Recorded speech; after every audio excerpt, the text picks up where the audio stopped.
worst possible thing you could say when you walk into a car dealership. I spent 5 years with Mercedes-Benz, 5 with General Motors, and the worst thing a person could say when they walk in is, if you could just get me to this payment, we got a deal. So your loan's probably still like 19, which means you got to pay to get out. You're upside down. It's called negative equity.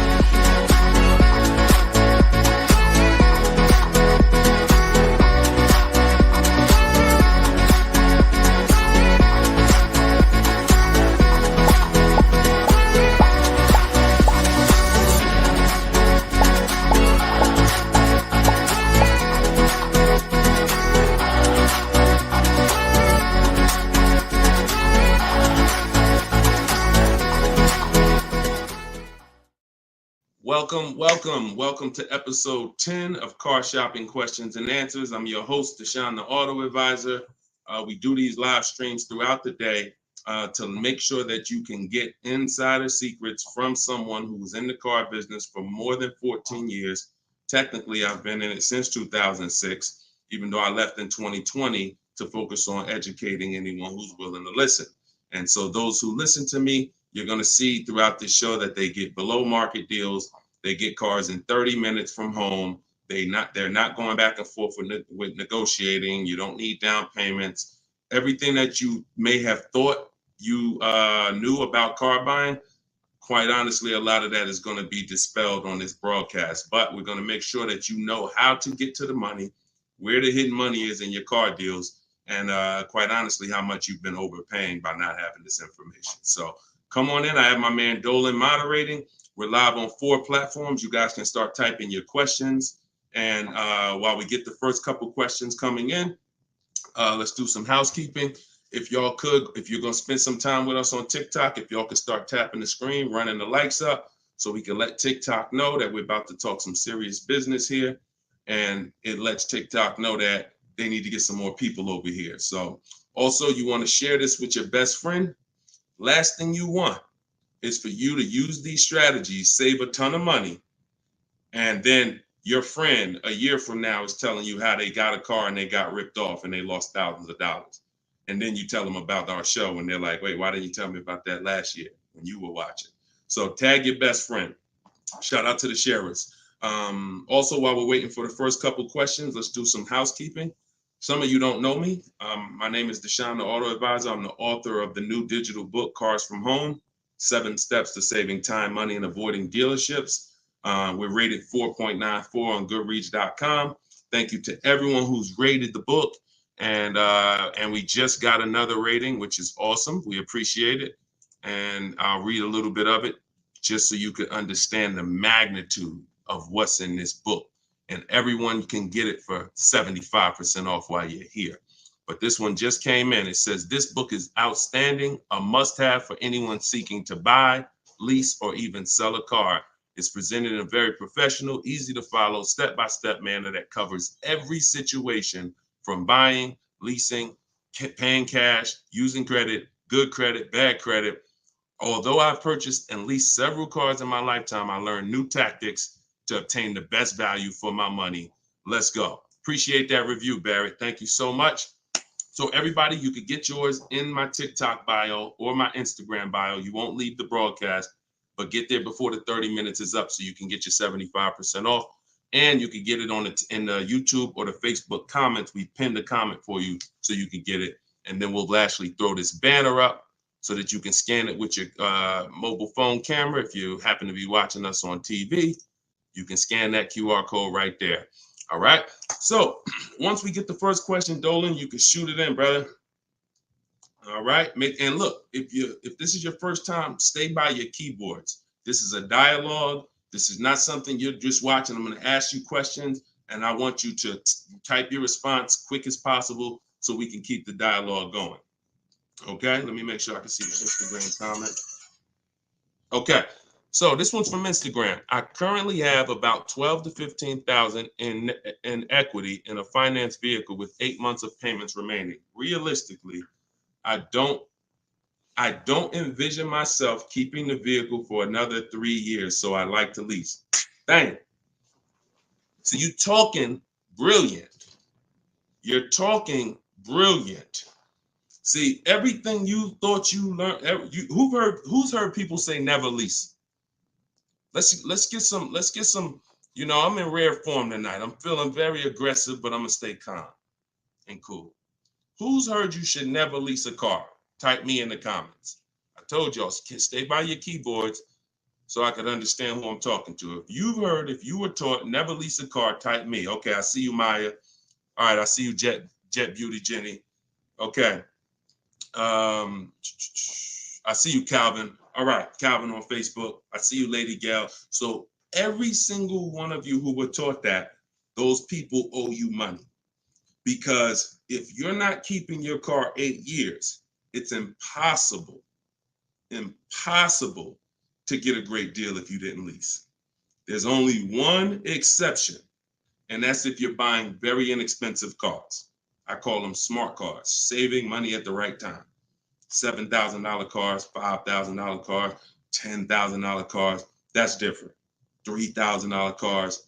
But if you are buying relatively new 3, 4, 5, 6-year-old used cars and brand new cars, and you're not keeping them 8 years, you've lost thousands already. So I want you to stop that tonight. So I'm gonna make a claim. I don't mind if somebody makes a very bold claim like the one I just made, but you got to be able to support it. Let me show you something. So Tope got a lease on a BMW $690 a month. It's a $54,000 car. Now somebody else might have that car just like that. You might be watching saying, Deshone, I got the same car. To purchase this car, and what you're going to notice about how I want you to learn, you're going to learn to look at deals with no money going into them. Okay? See, where the confusion comes in is when down payments start coming in. When you start evaluating deals with no money going into them, you can evenly measure them. It's apples to apples, even in different scenarios. So no money down, she's driving a $54,000 BMW. Now she used our system, she got bids, so she didn't negotiate for this. She stayed at home and let these deals come to her. That same car would be $1,100 a month to buy, because some of you know every $5,000 on a purchase price, every $5,000 that you're going to borrow on a loan, on a 5-year loan, is about $100 a month, depending on the interest rate. Now, I want to give you a scenario that will never happen, but I just want to hammer home that if you didn't lease, but you should have leased, you can't get a great deal. And we're going to stop doing that. Now, watch this. Let's say you happen to walk in and you're looking at the same BMW Tope got. Brand new BMW, never driven before. What would be an unbelievable discount for that vehicle? You just so happen to catch a deal asleep in desperation mode. He says, look, I got to get rid of this car right now. What would be an unbelievable discount off a brand new BMW? Like the best deal that you could realistically get, where you would say, man, he took off all of that money. Throw some numbers out there. I'm about to prove my point. Why it doesn't matter how much money you save. If you put your deal on the wrong foundation, you can't get a good deal. Let's throw some numbers out. You see? Come on. Look, okay, y'all must be thinking. Okay, Coco Love, I like that. 20% off. I like that. So 20% off a brand new BMW. Can we all agree that if you walked in, you got 20% off a brand new car? That would be like, okay, Ted Chu said the same thing on Facebook. I like that. So let's just say, I'm gonna pull up my calculator, right? Pull up my calculator. She walks in, brand new BMW, $54,000. She gets it for 80% of what it costs. That's $43,000. I just told you every $5,000 is about how much per month? $100. So once we put our tax in here, let's not even put all the tax. Let's just round it up to 45. Tax is probably going to take it up to 46 with fees, 47. Let's just say 45. 45,000, y'all. Our payment's $900 a month. 5-year loan. That's with an unbelievable, never before seen discount. Remember that too. What is Tope paying? No money going into the deal. Do you see what I'm saying? Or if it's clicking, type clear. If it's clicking, that's an unbelievable, unheard of deal. Brand new BMW, desperate price. Please take it. I'm paying you to take it. Take 20% off the price. Here you go. You leave thinking, man, I won. I'll never get a deal like that again. What's my payment on this thing? $900. Take a 6-year loan. It's probably $800. Toke paying $690. This is what I'm talking about. It does me or you no good for me to show you how we get bids, how we make dealers bid for our business, how we shop for new cars, how we shop for used cars, how we make banks and credit unions bid when you miss this. Lease, if I don't lease and I should have leased, no way to get a great deal. So that's why, and we could throw one more scenario in here, because some of you like Deshone, but I don't buy brand new cars. I know what you're thinking. Let's throw one more scenario. Let's say we get a great price on a used one. That same BMW, used one, great price on a used one. Let's say we knock 35, 40% off the price. 40%. Say we find a 40%. I don't want anyone to accuse me of saying, Deshone, these numbers are just a little too, you're skewing the numbers. We're going extra unrealistic in terms of trying to show, right?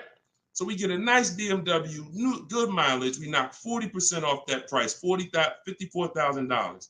We pay 60% of what it's worth. That's $32,000 we're paying. With taxes, it puts us at $35,000. What's our payment? $35,000 on a loan. Every $5,000 is $100 a month. What's the payment? I got you, Jet Beauty. I'm doing this for you. She said, one more example. I gave you the brand new lease that Toke got. I gave you the brand new. It doesn't matter. You could go and be knock tons of money off on a new one. And here's the used one. $35,000. Every $5,000 is $100 a month. A payment $700 a month. So people are pulling up. Imagine 3 people pulling up side by side. Tope is in her new BMW 2024, paying $690 a month, no money down. Another buyer pulls up next door that never learned about leasing, but is not keeping their cars long term, because there is a place for buying. It's not about, everyone should be leasing. It's the 8-year rule. I'm talking about you short-term people. You're not keeping your cars 8 years, yet you believe the lies that you shouldn't be leasing. We're going to scrap that tonight. If you're willing to unlearn, tonight will be the last day you believe that bad information. So $690 a month, Toke pulls up. Someone pulls up next to Toke, got a phenomenal deal, think they won. Hey, we got the same car. Oh yeah, man, how much you get? You're not gonna believe this. The dealer gave me 20% off this thing. Oh, that's incredible. How much is your payment on that? Oh, I'm paying $900. Oh, really? Okay. Yeah, no money down though. No money down. Okay, what you paying? I'm paying $690. No money down. Oh, okay. Wow. Other person pull up in the used one. Oh, y'all got the new versions. That look good. That look real good. How much y'all paying? Oh, I'm paying $690 for the new one. Oh, I'm paying $9. Oh, I'm paying $7 for the used one. Do we understand how bad Tope is winning? So you keep believing that old information. It's cost you thousands of dollars. Cost your family thousands. I hate to be the bearer of bad news, but I'm also the bearer of good news. Because if I don't tell you, who's going to tell you? At least now you can actually make the changes and actually change your behavior and stop listening to people who rant about things but never talk numbers. Never talk numbers. They just rant and say, don't do this. Always do this. Never talk numbers though. So this is it. First step, I'm glad this is all based on this first comment we got from Instagram. Don't envision yourself keeping the car 8 years, even 3 more years, then you need to be switching to a lease tomorrow. No point in staying in it. No point in staying in it. All right. Go ahead. Shoot the next question up, Dolan. I think we went deep enough on that first one. Okay. This is the 7 p.m. live show. This is our first live show in the evening. If you see the banner on the actual show, that means we rebroadcast it, because we do rebroadcast these shows all day, so you can tell your friends, even if they can't catch us live, they can watch the show. But yeah, right now we're live, so keep typing your question. Look, Marika said, "Wow, I understand. Yeah, I understand. You're pulling back the veil." All right, this one's from Instagram. What's your opinion on the current car market with leasing? See, I can show you better than I can tell you. Those who don't know how to get great deals, there's no deals to them. We've been hearing this since the very, very beginning. When I started teaching people in 2021, we were hearing there's no deals out there. Felicia came in. She was our first person to use my stuff. She got a BMW X1, and she got it $1,950 off. That was in January 2022, middle of the pandemic, when there was blood in the street. Blood, everybody who came out the dealership, it was like you couldn't believe what you paid. And God willing, you didn't have to buy in those scenarios, or if you use my strategies, you did okay. But those who had to buy, I told you how dangerous it was back then, because dealers were charging 5, 10, 15 grand over sticker and getting it. Meanwhile, Felicia came in, she got a $1,950 discount off a white BMW, not a purple one that no one wanted, white one. Bonita, I always use Bonita because Bonita was middle of the, look, 2022, December 2022. Got 600 down, 600 a month on a brand new Kia Telluride. So our vantage point is different. I get it. To you, yo, there's no deals out there. To us, it's never been no deals. It's deals everywhere. Everywhere. Look, Frena. Some of you saw Frena. Just got a brand new lease. $579 a month. $65,000 vehicle. Ridiculous deal on the Jeep Grand Cherokee Hybrid. Ridiculous. Under 1% lease deal. So, I mean, Deshone, what about purchasing though? Well, it's easier to get purchase deals because there's no lease program. All you need is a huge discount from the dealer. When you're leasing, you need a huge discount from the dealer and a good lease program. So, but here's Sean, $73,000 F-150 Lightning just recently. Look, $20,000 off he's getting. It's just what you know. And I'm not the most proud of the fact I can get deals. I'm sure there's probably not one of you who doubt if this guy was in the car business, worked for Mercedes, worked for General Motors, he's clearly good at this. Of course he can get deals. That's why I don't even talk about the deals I get. I always show the people who use the stuff that I teach so that you could understand that you could get deals. You just need to change your strategies. Stop shopping like it's 1990. You get what I'm saying? You're shopping like it's 1990. No disrespect. I'm just telling you, look and analyze yourself. What about how you shop is different than how our parents shopped in the 90s? So this is what you need to change. And when you change and you start listening to what I'm telling you, you start sitting at home and you start going online and start making these dealers come to you and getting bids while you sit at home, making these banks come to you and getting bids while you sit at home, and not trading your cars anymore, getting bids from online buyers, you're going to save the same money. You're going to save the same money they're saving. Easier than you've ever saved it before. Okay? Change your strategy. That's what we do here.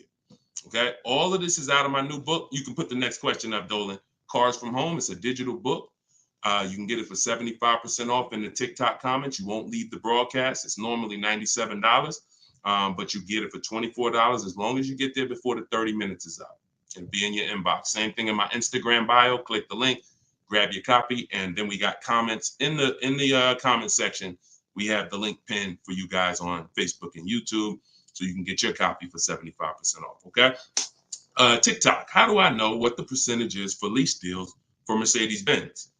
When I return my lease, do I have to replace the tires and brakes? If they're bald, yes. Or you're just going to pay for them. And the same thing that would lose you money if you own the car, lose you money if you're returning the lease. If you have a big dent on a car and you go to sell it, people are going to take off money for that, right?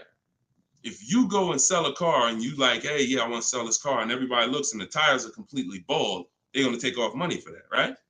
Exactly. So you have to, now you don't have to run, now most leasing companies give you wear and tear.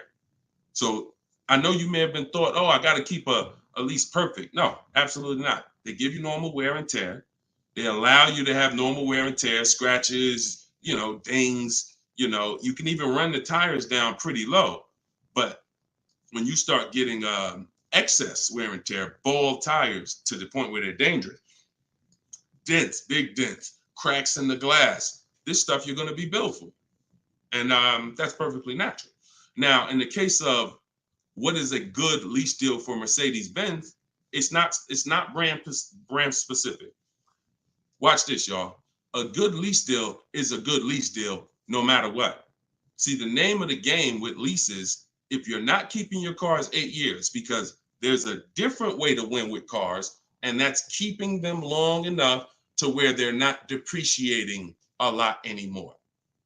That's usually going to be at least 8 years before you start winning, and you can catch up with the good deals that lease people are getting. You see these payments they're paying. You saw the scenarios I put when, buying the used car, leasing, getting a great deal, buying the new car. In order for them to catch up to that lease deal, they need to keep their cars a very long time, 8 years minimum, so that they can start to recoup some of the money they're putting into these cars that a person who's leasing isn't. So long-term ownership is the way to win. 8, 10, 12, 15 years. Leases, great lease deals is the way to win. But that middle stuff, buying cars, switching them in 2 years, loss. Buying cars, switching them in 4 years, loss. 6 years, loss. Leasing the car and then buying it, so you go from a lease to a purchase, different, loss. You're stuck in the middle. So when we're looking at lease deals, y'all, we're using an old principle, which is the 1% rule. The 1% rule on great lease deals has always been around. As long as I've been in the car business, it was around. So if your lease deal was 1% of the MSRP of the car with no money out of pocket, you stole the car. You stole a car. And I got tons of those deals. I never paid more than that. Before 2019, that was my last time I leased, I had 4 Infinities, and I had 2 Pontiac G6s when I was with GM, and I had a Jeep Grand Cherokee. Those are the cars that I have leased. Matter of fact, I only leased one of the Pontiacs, then I bought a used one. So I had 1 Pontiac, 4 Infinities, and 1 G6. And 1 Jeep. 6 leases I've had, all under 1%. So that's a steal. But what I found is people were signing bad lease deals and not knowing, well, what's a bad lease deal? If that's a steal, then what's a good lease deal and what's a bad one? The only parameter for a bad lease deal is you paid too much for a car you're giving back. So if you pay, and I created the 1.5% rule, what that looks like is if you're leasing a $40,000 car and your payment's 1.5%, 1.5%, that's $600 a month. That is the max. Because when you multiply that by 36 months, you're $21,600. On a $40,000 car, once you take your taxes and everything, you're probably about 44. So paying 21 over 3 years, not that bad. That's the max though. That is the max. Max, you don't go into a dealer, hey, man, you got to get me under 1.5%. No one who's learning from me has a goal to be at 1.5%. If that's the best deal out of all the offers we get, then that's different. But once you go over 1.5%, look, $650 a month, that same car, you're paying $23,000 for. You're paying more than that for a car you're giving back in 3 years. So this is why we had to have that. Now, between 1% and 1.5, that's a good deal. Between 1% and 1.5, good deal. And what's going to dictate where you land on that spectrum is if you're getting bids, because you're not going to get the lowest price from a dealer without getting at least 5 offers. I told you, 80% of dealers are overpriced. Remember that. If you can grasp that, I want you to type the number 80, because you need to understand 80% of dealers in the country are overpriced. I see you. I see you, Steven. Okay, I see you, 223 apparel. All right, TikTok locked in. I see you. Okay, type. When you get that, then you're going to be much more aware that I cannot. I see you. I am Tashan F. Sir. You're going to be much more aware of why you cannot walk into a dealer thinking you're going to get your best deal. Because if there's 10 dealers on the street, 10, now what you should be saying is 8 are overpriced. So I can't gamble and walk in and think, because you can't negotiate and win with an 80% deal. Because their prices are so high, even when you get money off, you still lose. So that's where, so it takes two things to get great lease deals. You have to get bids while you sit at home. You talk to all 10 of those dealers online. I have the best system for doing that. You could do it your way if you want, but you need to do it. In my book is my scripts and my websites I go right to the dealer's website. What we say, you just type in what you want. Everything is copy and paste. But you do this so that you can actually get the offers and find out of your 10 dealers, who are the 2 that are the best priced. That's the whole goal. So you need that to get a great lease deal, a big discount from the winning dealer, and then you need a good lease program. That's what dictates where you're going to fall in that spectrum. You can't get below 1% without a ridiculous lease program. They really want to move the car, but 1.2%, 1.3%, these are happening all day long on cars that you all day long. All right, next question, Dolan. All right, Deshaun, I bought the book and followed your instructions for lease deals. I got a 1% deal quote. It's the best system. Buy the book. Best $24 you can spend, right? Precision Sound.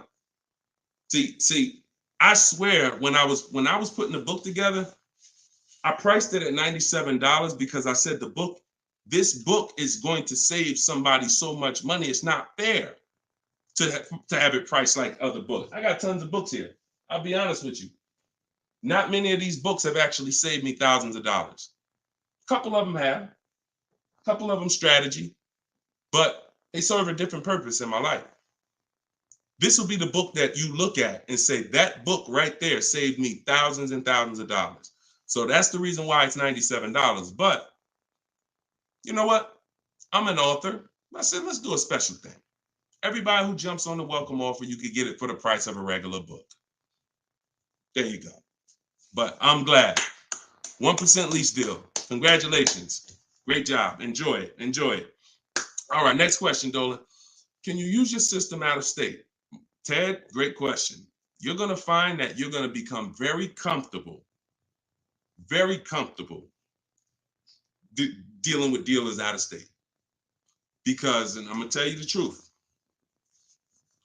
a lot of dealers that are close to you, when they see your zip code, they've already determined and made up in their mind how much they're going to discount, or if they're even going to discount, based on where you live. If you're 20 minutes from them, why do I need to give you a discount when I know the average person shops 2 dealers before they buy? Now, I don't want you to be average.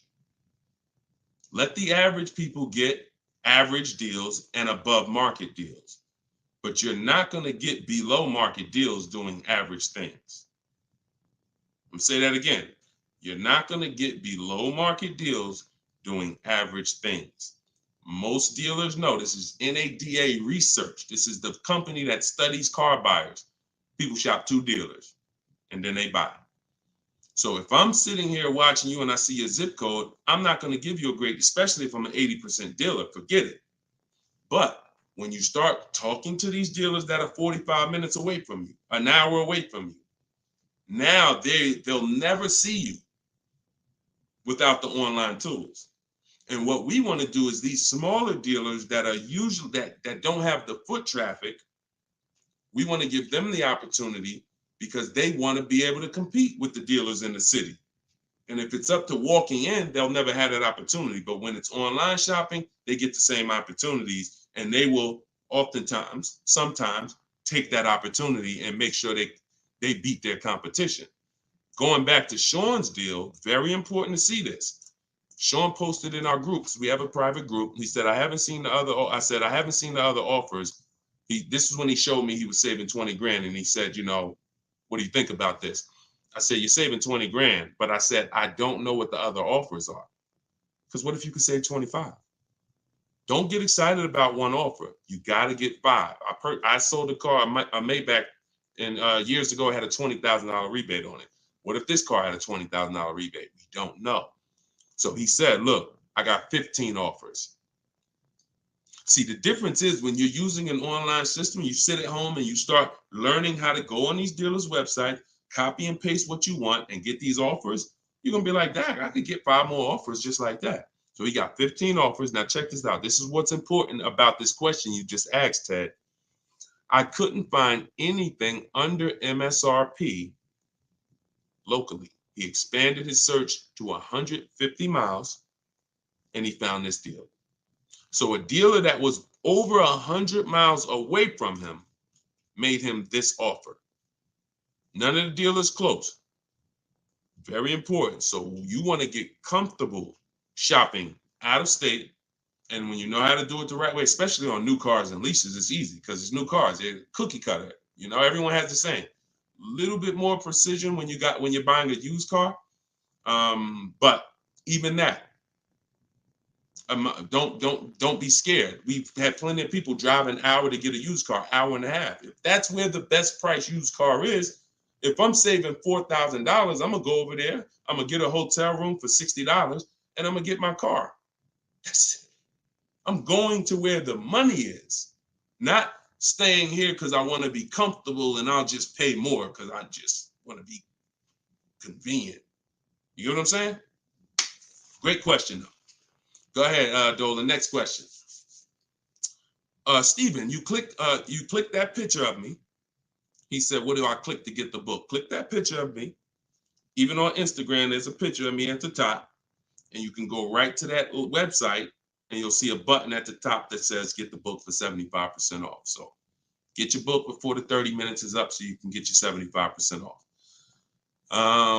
This is Thomas on Facebook. What's your opinion on military members using this method? I move every 3 to 4 years. So do you think it's wise to get rid of my car note to own and lease? It's a great question. You need at least 3 years. If it's 3 years, that's fine. I don't want you trying to worry about breaking a lease contract 2 years in, or a year and a half in. If I knew it was shorter than that, then I wouldn't be investing a lot of money in cars. I'd have like a, $10,000 car, $8,000 car, because you can't replace cars that fast. Some of you know I do this all the time. I show you, this is the depreciation scale. Whenever you see this, you think unseen. This is the unseen expense, the depreciation scale. This is why when you buy a car for $30,000 today, what is it worth tomorrow? If you buy a car for $30,000 today, I want to teach you how to see the hidden money. I call this the hidden money, the unseen expense. You buy a car for $30,000 today, what's it worth tomorrow?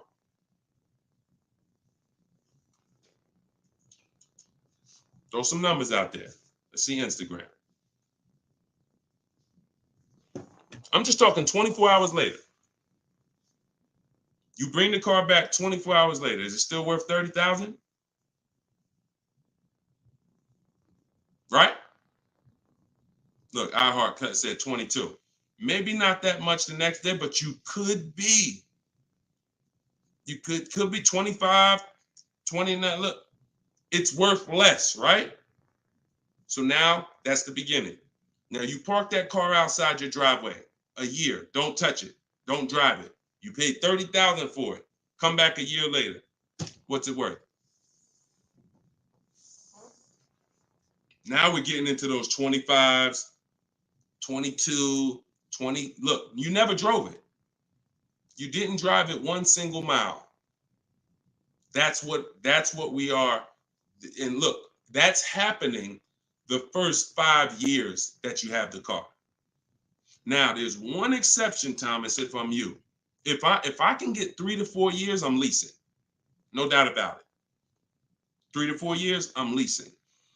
Now, your goal is to, if you got to make a move, you don't want to lose money and you don't want to have a bunch of negative equity. So what you can do, what I would suggest you do, if you don't have the 3 years, then I would buy a pre-owned car. I wouldn't even go with a $10,000 one. I just make sure I get a great price on a pre-owned car, so that with pre-owned cars, you can swap out and you don't lose. Compared to someone who's leasing, though, you will, because you're going to pay about the same amount they're going to pay, but they're going to have a brand new car and you're going to have a used one. But that's the risk you have to take, because if you try to lease and then you end up having to get out of it in a year, no, can't break that contract that easily and you're going to lose money. So if you got 3 years, I'd lease for sure. If you only got 2, then I get a great deal on a pre-owned car. And then that way I'm safe. If I do need to get out of it, I can sell it and probably break even within a 2-year period, because it's not going to depreciate as much as a used car. I mean, as much as a new car. Okay? If you got 3-4 years, man, lease. When a lot of you, when you realize I'm not talking to you who are keeping cars 8 years. If you have a car outside your house for 8 years or longer, type me. Matter of fact, type K. We call that a keeper. You got to be able to distinguish the difference in these scenarios. Anything outside your house for longer than 8 years is a keeper. We're not even comparing leasing.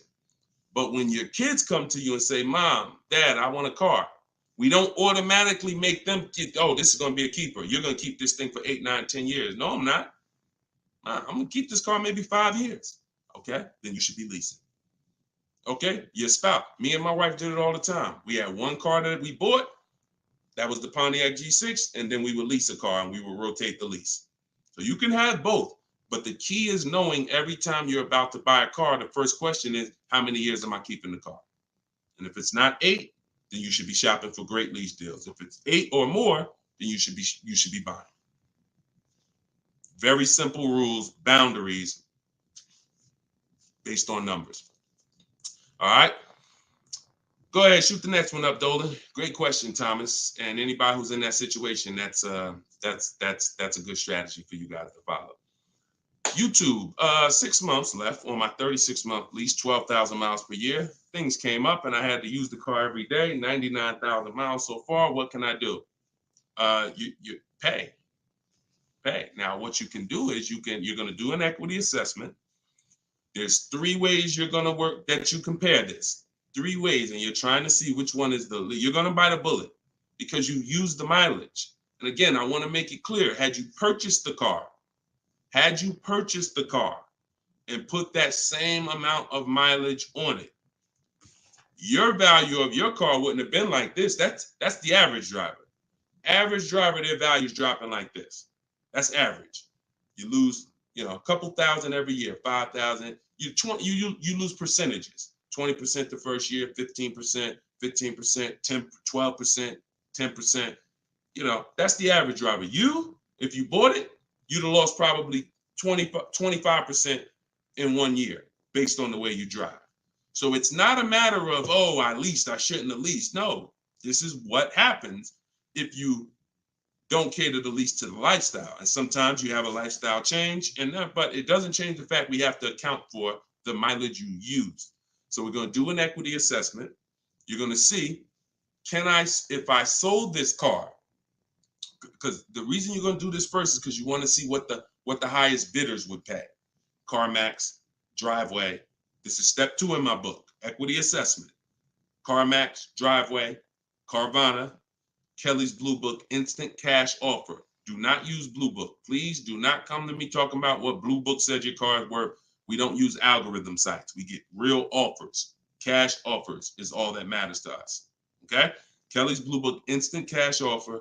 AutoNation, sell my car, and Car Guru, sell my car. That's 6 offers. And you're going to get that after you get your payoff.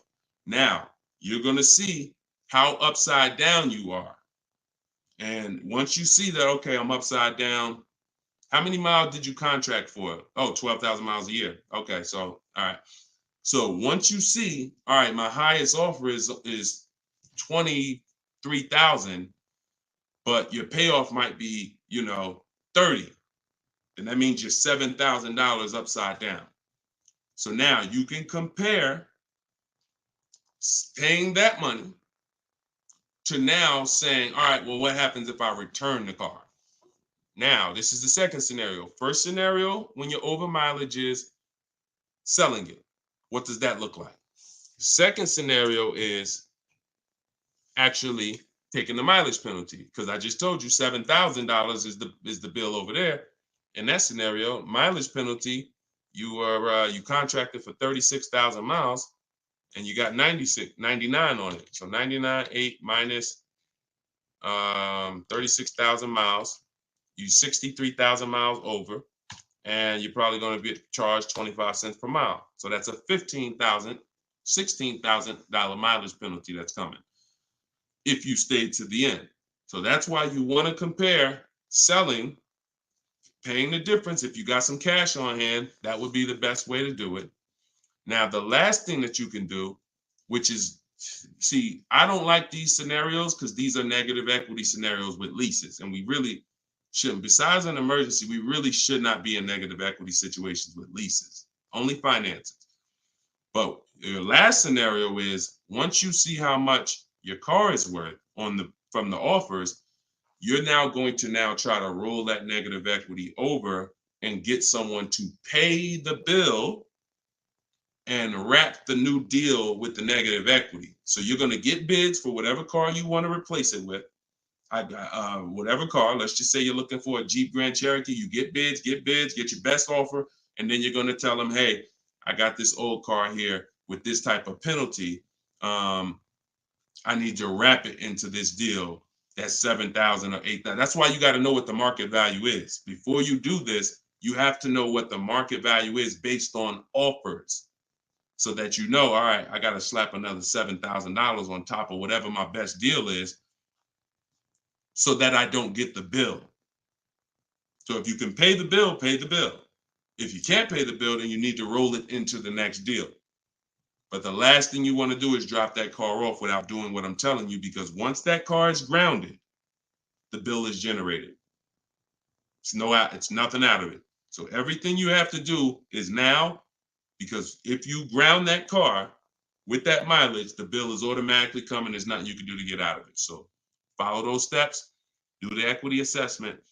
And when you're on those websites I just told you about, if you have a lease, that's going to ask you, are you leasing, financing, or own? Put own.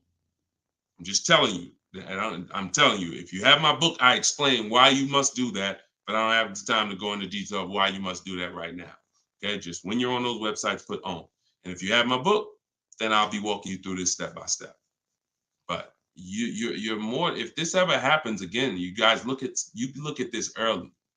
You look at this when you're a little bit over miles, not this much over miles. And listen, I know you may have not known, maybe I understand, but for future reference, we want to choose our mileage carefully. And if we find ourselves going over by thousands and thousands of miles, we want to make a move and do this same scenario sooner than later. Okay? Best thing I can tell you. You got to bite the bullet. We just need to find the smallest bullet to bite. Okay? All right, next question, Dolan. That's a good one. Common situation. All right. All right, go ahead, Dolan. All right, here we go. This is Ted. A couple other things real quick. I'm upside down in my current car loan, but the payment is cool. Still want the same or lower payment on the next purchase. Is this covered in the book? By the way, I already copied the book just in case I have to pivot. Wonderful, wonderful. So, I think you said you were switching to a lease, right, Ted? But you're upside down.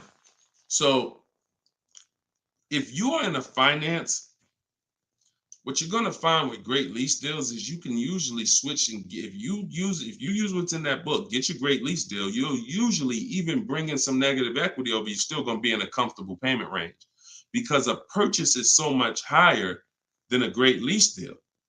So a purchase, unless you put a ton of money down, a purchase is just so much but you can't control that. All you can do is do your equity assessment, like I walk you through in the book, and then determine what you're going to do with the negative equity. Pay the difference or transfer it. And once you're transferring, you get your bids, and then you bring your negative equity on top and you see what it is. There's no point in worrying about what you can't control. But I can tell you that most times switching from a lease to a finance to a lease, you're getting more car and you're usually dropping your payment, especially if you buy new cars. If you buy new cars, forget it. You're dropping your payment dramatically. So you can still move negative equity over. But even on used cars, you're going to see that just going from a finance, you saw the scenarios. If you were here at the beginning of the show when I started those 3 scenarios, you saw how different the payments were. So that lease gives you so much room to customize, bring over some negative equity, and still be better payment-wise than purchasing. Okay? So yeah, keep me posted, man. Make sure you send me your success story.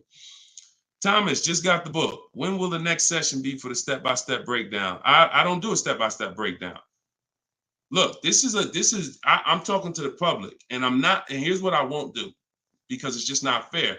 I'm not going to spend a lot of time talking to people who have the book, because the book is step by step. Every now and then, Dolan pulls a question in, great, but I'm talking to people who don't have the book. I'm not going to make the whole show talking to people who have the book, because quite honestly, like I said, I got a lot of books up here. I can't talk to one of these authors. If I'm reading something from, this author over here, but the book is set up in a step-by-step way. So just use it and win with it. All right. Go ahead. Shoot the next question up, Dolan. It just would be corny. That'd be corny. Oh, he's only talking to people that got his book. No, we're not doing that. DJ Flair, YouTube. I haven't gotten APR under 1.4 on a lease. Should I settle? How many offers do you have? Now I'm looking at the comment section, DJ Flair. I need you, if you're going to ask a short question and then I'm asking you a follow-up question, I need you to type fast. And that's a quick look. Number, send. 3, send. 1, send. You know what I'm saying? I can't spend too much time if you're not right close to your keyboard. So okay, let's put it like this. If you don't have, I see you, Coach Troy. Thank you so much. Thank you to the people who support the broadcast too. I appreciate it. And shout out to the sharers. Shout out to the sharers. I see you, Body Gang Nunu. Thanks for everybody that's sharing the broadcast. Your friends will be mad at you if they find out you've been using this stuff and you didn't tell them, especially your best friend, your closest friend. If you've been using this stuff and you didn't tag them, go ahead. Go ahead, type your question, Coach Troy. We'll get to you. All right, I don't think DJ Flair's tapped back in. So here's the thing. The only time we're settling on any lease is when we have at least 5 offers. Because when you shop the right way, and anyone who shopped using my stuff can attest to this, when you shop the right way, you're going to see on a regular lease, any vehicle you name, you're going to see $150 to $200 a month difference. I told y'all, I'm not just telling you 80% of dealers are overpriced. You're going to prove it to yourself. 80% of dealers are overpriced, and you're going to prove it to yourself when you look at all those offers and you see that one dealer is at $450, another dealer is at $490, another dealer is at $530, another dealer is at $590, another dealer is at $6. We've been doing this. I've been working with people since 2021. I got over 1,600 people in my personal, coaching program, and we got thousands of people that have the book. So when we get the offers, that's what we see. So the only way we will settle on a 1.4% lease is if we know that's the lowest offer in the market. And the only way we know it's the lowest offer in the market is I'm looking at the other lease deals. Oh, that one's 1.5. That one's 1.7. That one's 1.75. That one's 1.8. Now I know 1.4 is the deal. Let me get this up out of here. This is a great deal on this particular car. That's the only way. Okay. Next question, Dolan. Great question. I'm on the fence about joining maps for my truck purchase. Can you elaborate on how it's different than following the book? I don't even talk about maps on here. Maps is Maps is my book and video with me coaching and Zoom calls and a private Facebook group. Totally different. And again, that's another reason why I can't get too big into giving questions and answers. Look, the book is there. It's $24. It's step by step. People have used it, gotten to success. That's why we're rated 5 stars, 4.94. But that's why we're rated high. That's why people are writing me. Look, we just got this today. So when I get this stuff like that, the only time I'm going to engage with thousands of people who got the book is when I know the book is not really complete. It's not complete, but we know the book's complete. So when Tiffany sends me this, look, I just got this from Tiffany. Look. I believe we got a great deal. Look, 2024 Mazda CX-90, $44,820 on the sticker. Discount was $6,530. That's ridiculous. That was her best offer of all her bids. $65,000. She saved 15% off the price of the car. Brand new car. She just sent me this. So some people are like, Deshone, you know what? I can follow the book. This is my thing. You laid it out step by step. Step 1, 2, 3, 4, 5, 6, 7 is delivery. Step 7 is literally getting ready for delivery. So, but Maps is totally different. Maps is the program I launched in 2021 that I work personally with people. We do coaching calls, and we and everything in the book is in video form. So you're not reading, you're just watching step-by-step video. So you could email me about that, and we could talk about that another time. All right? You get what's right for you. Go ahead. Next one, Dolan. All right. What if you drive too many miles daily? You just pick your miles. You choose your miles wisely. You can see, here's what I want you to understand. Now, if you were on the show a little earlier, we talked about how you're going to pay whether you, and bring in, Dolan, can you bring in Coach Troy's question on TikTok? Here's what you have to be very clear on. You pay for the miles whether you purchase or lease. That's why I want you to think about that. Depreciation scale. If I drive 0 miles, my car is worth less in a year. If I drive average miles, it's worth less in a year. If I drive high miles, it's worth less in a year. Ain't got nothing to do with whether you leased it or you bought it. If you bought it, that's what's happening. So the purpose of the lease is to know I'm not keeping my car 8 years. So I'm going to look to replace the car while it's dropping in value like this. If I buy it, this is year 1, this is year 2, this is year 3, this is year 4. Once you get about year 6, it starts to round out. You're losing less value, year 7, year 8. But you still need to catch up to the person who leased because they haven't put all this money in the car that you have. That's why it's the 8-year rule. But if you're like, Deshone, I know I'm not keeping the car 8 years. Your goal is to beat the depreciation in. How do I get a car without taking this type of loss? That's a lease. That's a great lease deal. Not an average lease deal, not these commercials. None of these lease deals y'all saw in the show today was based on a commercial. Nothing. They were probably thousands better. Do never look at commercials and think, oh, that's a lease deal. Absolutely not. Absolutely not. So what you're going to do is you're going to assess your miles, see how much you drive to work and back, how many days a week, and you're going to add that up over the year, and you're going to come up with a number. And if it's $18,000 a year, great. I worked for Hyundai for 6 weeks, and I keep the story short, but I worked for them for 6 weeks. I was a manager there. Owner ended up getting indicted. Straight up highway dealer. Like I would never, it's the only dealer where I said, whoa, this ain't for me. No way. Got out of there in 6 weeks. Gave them their car back that they had me driving. I said, I appreciate it. God bless you. So I end up getting, I had a person who was dropping off their lease.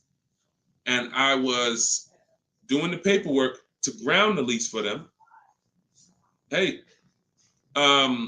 I was doing the work to ground the paperwork, and to ground the lease, and I saw that he had like 70,000 miles on the car. And I said, "You lease this?" He said, "Yeah, man, I always lease." I said, "Wait, you in sales?" No, he told me. He said, "Yeah, I'm in sales. I drive over 20,000 miles a year.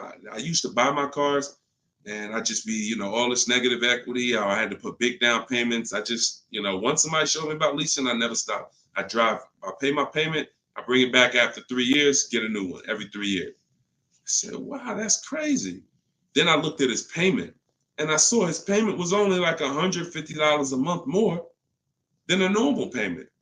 It wasn't $500 more a month. It was $150, $175 more to get the additional mileage that he needed.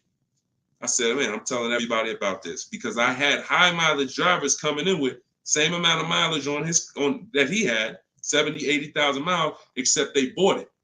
And now I'm like, "Hey, you got like 12,000 negative equity because your car, you got so many miles on it." And they're like, "Yeah, I know." So before I learned that about high mileage leases, that's what I used to do.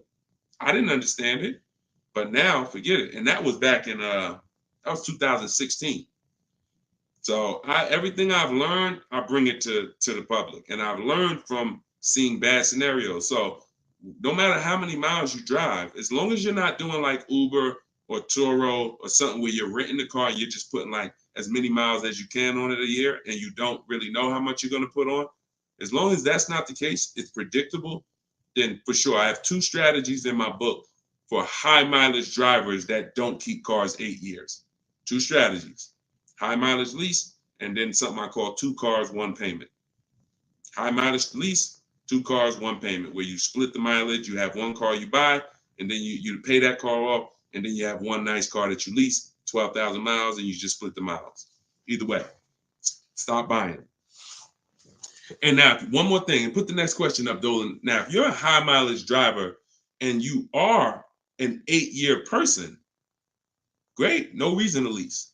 There's plenty of cars out there. You buy a car that you can drive 25, 30,000 miles a year. That'll last you 8 years. No reason to lease. See, if you are keeping your cars 8+ years, forget about leasing. If the person who you want to shop for is 8+ years, no reason to lease. I'm only talking to you who are like 6 years, 5 years. Deshone, I'm not keeping it 8 years. You are the ones losing thousands of dollars by not leasing. All right, I see you. All right, so this is Coach Troy from TikTok. And we're live, y'all. Just in case you know, we're live for a couple more minutes. This is our 7 p.m. live. We whenever you don't see the banner on top, you know it's live. Whenever you see, because we rebroadcast these shows because a lot of people can't make them, so you can catch them on pretty much any of our platforms. You can watch the replay, watch the rebroadcast. But we are absolutely live right now. So for a couple more minutes, you can type your questions. This is Coach Troy from TikTok. I have a lease now. My lease is up in June. My credit fell to 573. Can I go for a finance? What I do is I'd get a smart car right now, saving money at the right time. Now, if you have a strong car payment history, that weighs on your profile. Mercedes, tell y'all a story about Mercedes. Mercedes, if you paid Mercedes, your whole world could be crashing down. They'll approve you again. So I would have people come in and say, Deshone, or they'll call me and say, Deshone, my credit's not where it was when I got the Mercedes a couple years ago. What do you think? I said, well, how was the payments on the Mercedes? I never missed one. You're good. Maxed out credit cards don't matter. They look at that. So if you paid the car payment, I go for a lease. If you missed a couple car payments, but if you missed a couple car payments, I'd go for maybe a less expensive lease. Possibly 573 is tough. You need a lot of stuff to weigh, because I have something I teach. It's about profile, not just about score. So profile is how long you've been on your job, the money you make. Probably the 2 biggest indicators are payment history and credit score. But outside of that, that's not all it's based off of. So you got to kind of look and say, all right, if my credit score is low, do I have anything else on my profile that makes the profile look attractive? That could be, you know, that's usually either a car payment that you paid on time, or um, you only missed a few payments and they dropped your score low. If you got like 60, 90-day late, then I would tell you, okay, let's get an inexpensive car, $10,000 car, get something small. I call this a smart car. In my book, I refer to this as a smart car, saving money at the right time. Now, this is a setup car because you're in a rebuild. So your goal is to get the smallest car possible because you pay for size. You don't want to go out and get a huge SUV because you're going to pay for size. If you get something that was brand new, 25,000, I would get it, finance it, try not to get something too old. But the only way you're going to need to get something old is if you're trying to buy an expensive vehicle.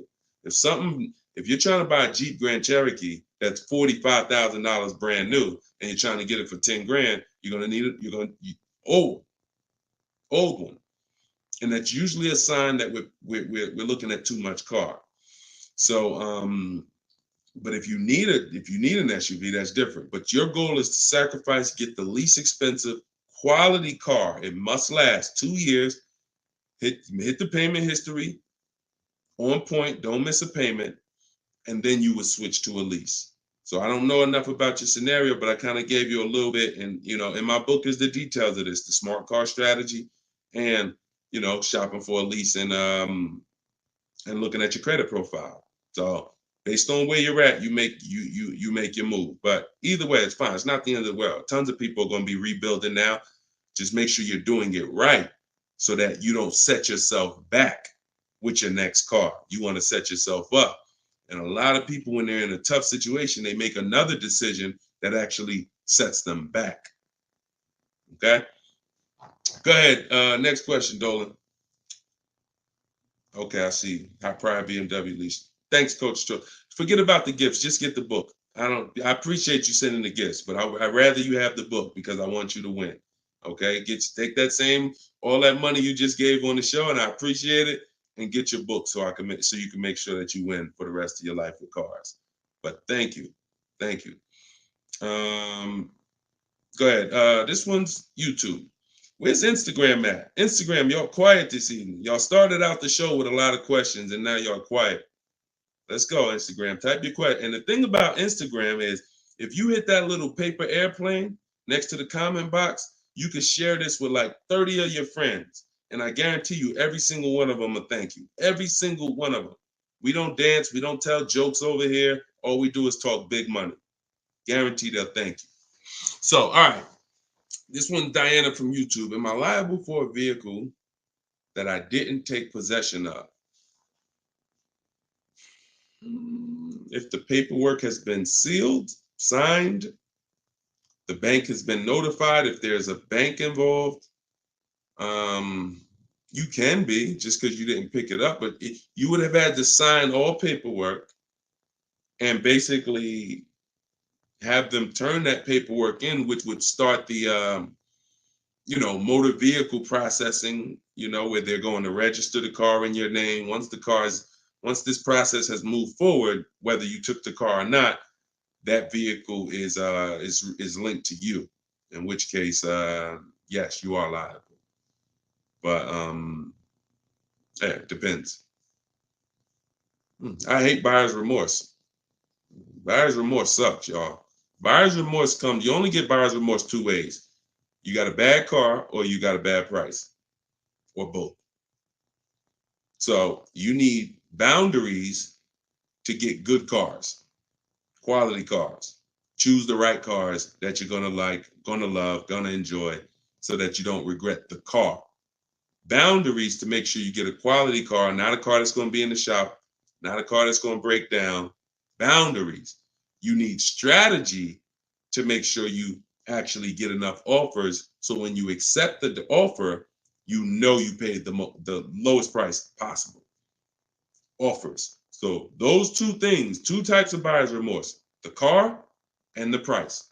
The car, that you're shopping, how you shop, choosing cars, taking your time, knowing what websites to go to make sure the car is quality, going to test drive the cars if you're leasing or buying a new car. That's the shopping boundaries. That's how you make sure you don't get a bad car. When you're looking at a used car, narrowing it down, title history, service records, accident history, and then the strategies. The other buyer's remorse is, I don't like the price. I think I could have paid less. I think I'm overpaying. I'm not comfortable. That comes from getting bids and looking at multiple offers. Got to use this. If you don't use this, that's going to continue. It's impossible for you to eliminate that without those two strategies. Boundaries, shopping strategy. Okay? I hate buyer's remorse. Go ahead. No problem, Coach Troy. I appreciate you. Go ahead, Dolan. Next one. Okay. Oh, we got another success story. Let's go. Okay. Thank you, Gina. YouTube success story. Just ordered a 2024 BMW X3 M40 for almost $4K off MSRP plus $3K military discount. Would have never thought about this being possible. Followed your car shopping for people who hate car shopping book. Don't make me drop the microphone up in here. Gina, $7,000 she's saving from home, getting bids. See, look, I love this. I love this. This is empowerment right here. Forget all that other stuff. Forget all the other stuff. Is if you use something and it does not save you money, throw it out. But you got to use it. I knew that if you're willing to use what's in my book, if you are willing to take it, trust my process, these are the results. You don't have to be me. You don't have to be Deshone. Gina's not me. Gina didn't even know about this a month ago. Got the book, used the step-by-steps, saving $7,000 off a brand new BMW M40. X3 M40. Come on. Come on. Congratulations. Enjoy it. Great job. I had dealers beating other dealers' prices. I see. Come on. That's the language that I want you talking. That's empowerment right there. There's no buyer's remorse. There's no potential for buyer's remorse. How? I got dealers competing. Yo, all right, you the best right here. You won. The heck? There's no room for buyer's remorse when people were competing, jumping through hoops. Hey, pick me. Here's my offer. Here's my offer. Here's my offer. Come on. All right. I love it. Good job, Gina.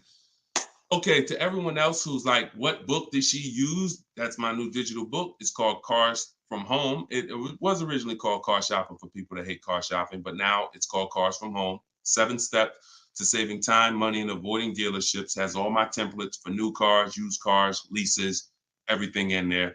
And it's normally $97, but in my TikTok bio, you can get yours for 75% off. In my Instagram bio, click that link and then get your book.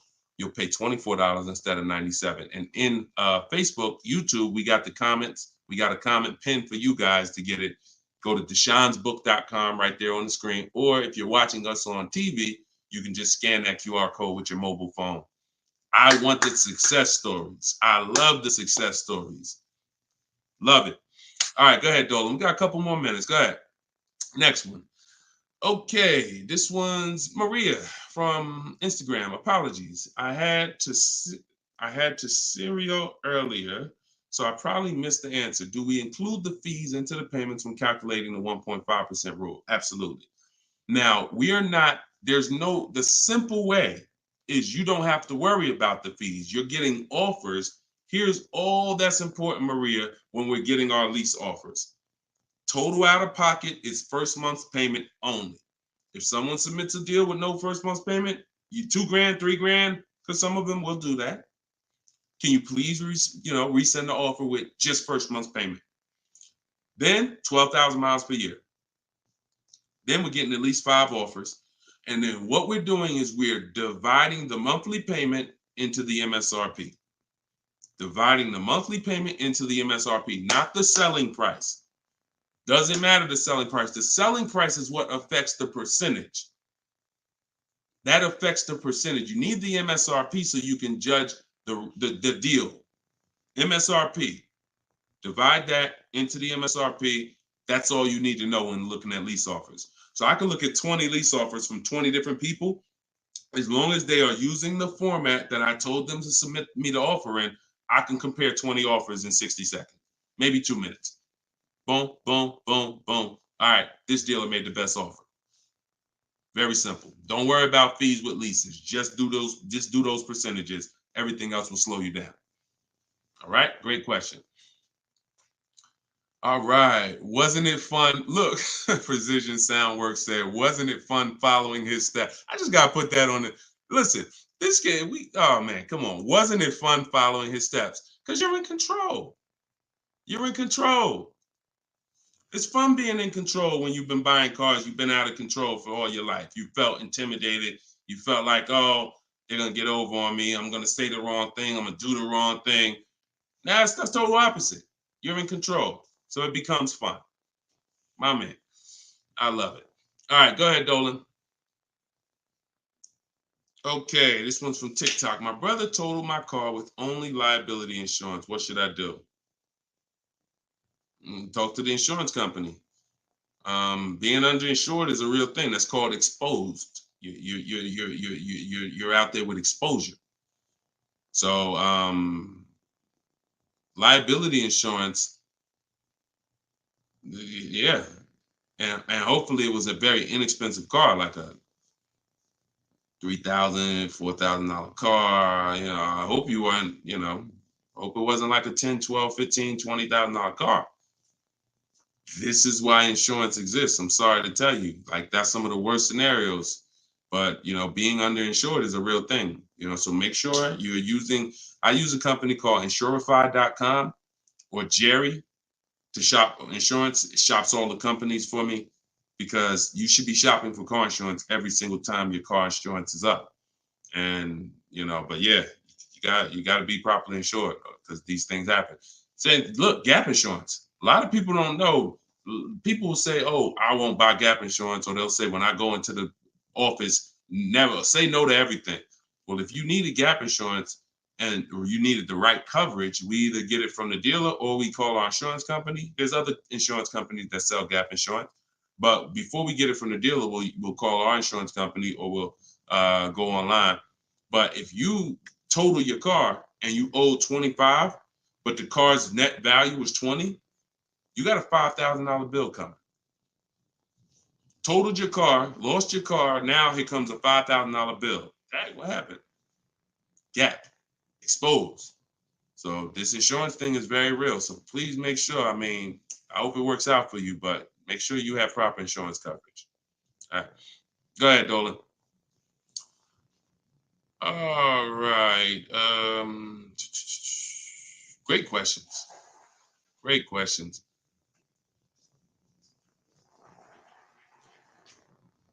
All right. This one's Thomas. I have come to an end of my lease. A new lease is too much for me. The buyout is about 25K. Give me some options. Unless you got 5 offers, that doesn't mean anything. See, the problem is you didn't get 5 offers. So you probably got a lease quote from an 80% dealer who you've been buying cars from, leasing cars from. You come in, hey, what's a new one going to cost me? They're trying to keep you high based on three years ago. Everybody was overpaying and they're trying to keep you high. They're trying to keep their profit. And you look and saying, wow, the new one's 700.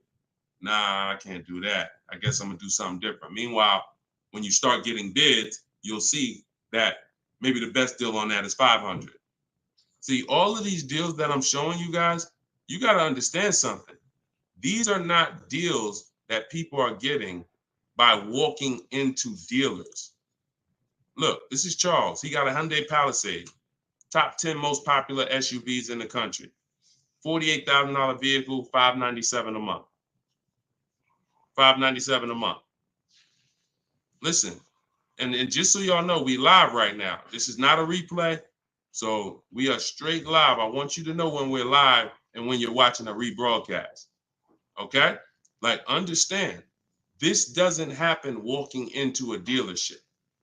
So when I usually hear questions like this, oh, I'm gonna buy the lease out, or hey, there's no deal, you know, the new lease payments are too high. No one who's getting multiple offers are saying that, because what you would be doing is you would be flipping to another vehicle. Before I go from leasing, which is a value play. Leasing is driving brand new cars for pennies on the dollar. To go from that to buying a used car is an entirely different thing. Buying your lease is buying a used car. So when you do that, Alexis, just go to deshonsbook.com. Just type it into your browser. So when you do that, you're switching totally different strategies. But what I would do if there's a bad lease program, if let's say I've been leasing Mercedes-Benz for years and I go to get another one and I do all my offers and I see, oh, this is a bad lease program. It's over 1.5, 1.6, 1.7. No thanks. I'm going to go to my plan B car. I'm going to look at it, a plan B car, because every single vehicle has a different lease program. And sometimes you'll look at one vehicle and you'll think, oh, this is all leases. No, that's one vehicle. That's not even all leases in this dealership. This vehicle has a different lease program than this one. This trim level has a different lease program than that trim level. They're all different. So when we get locked in on one overpriced lease, especially if we didn't get 5 quotes like I teach, so no, that is the strategy. So you just say, give me some options, please. Here's your options. Get 5 offers. If they're all over 1.5%, next vehicle, pick another vehicle. Get 5 offers. If those are over 1.5%, pick another vehicle. Eventually, you're going to find a vehicle that has a great lease deal, and you're going to say, okay, this is it. They're all different. If you're using my book, you can do this in 60 minutes. Your first time using this, it'll probably take you 90 minutes to do the process. Second time, you should be around 60. I want you guys, by the time you use this 2-3 times, you'll be getting car. I can get any car I want, get the best offer, look at the whole market in 60 minutes, 45 minutes, 60 minutes. So that's not going to be your first time. 90 minutes probably the first time. But this is 90 minutes. By the time, that's not one trip to the grocery store. It's not even one trip to the grocery store. All right, y'all. We've been on for an hour and 18 minutes. We like to keep these lives around an hour and 15. We're gonna wrap. We'll be back. Listen, this is what we do. Shout out to the surprise success stories. Thank y'all to everybody who spent some time with us. Everything that I taught tonight, everything I taught today is out of my new book. It's called Cars from Home, 7 Steps to Saving Time, Money, and Avoiding Dealerships. It's the science of shopping from home online the right way. There's tons of people who try to shop online. There are car sales people who have mastered the science of not giving quotes online, making it hard to buy online. So the same way when people were walking into the dealer, car salesmen got trained on how to handle you. The same way they saw millions of people go to the internet, they created internet sales departments to get trained on what? How to handle you. So you need a strategy to make sure that you're doing this the right way, getting bids. You don't have to be a great negotiator when you're great at getting bids. And that's what the book is about. So you can get your copy for 75% off. It's $24 in my TikTok bio or my Instagram bio or the link in the comments on YouTube or Facebook. And if you're watching us on TV, just scan that QR code with your phone. But we'll be back sometime tomorrow, depending on when you're watching. And this is what we do. Let's keep saving this money. All right. God bless. And thank you to everybody that got the book. Email me your success stories. I want to see more success stories. All right. God bless you.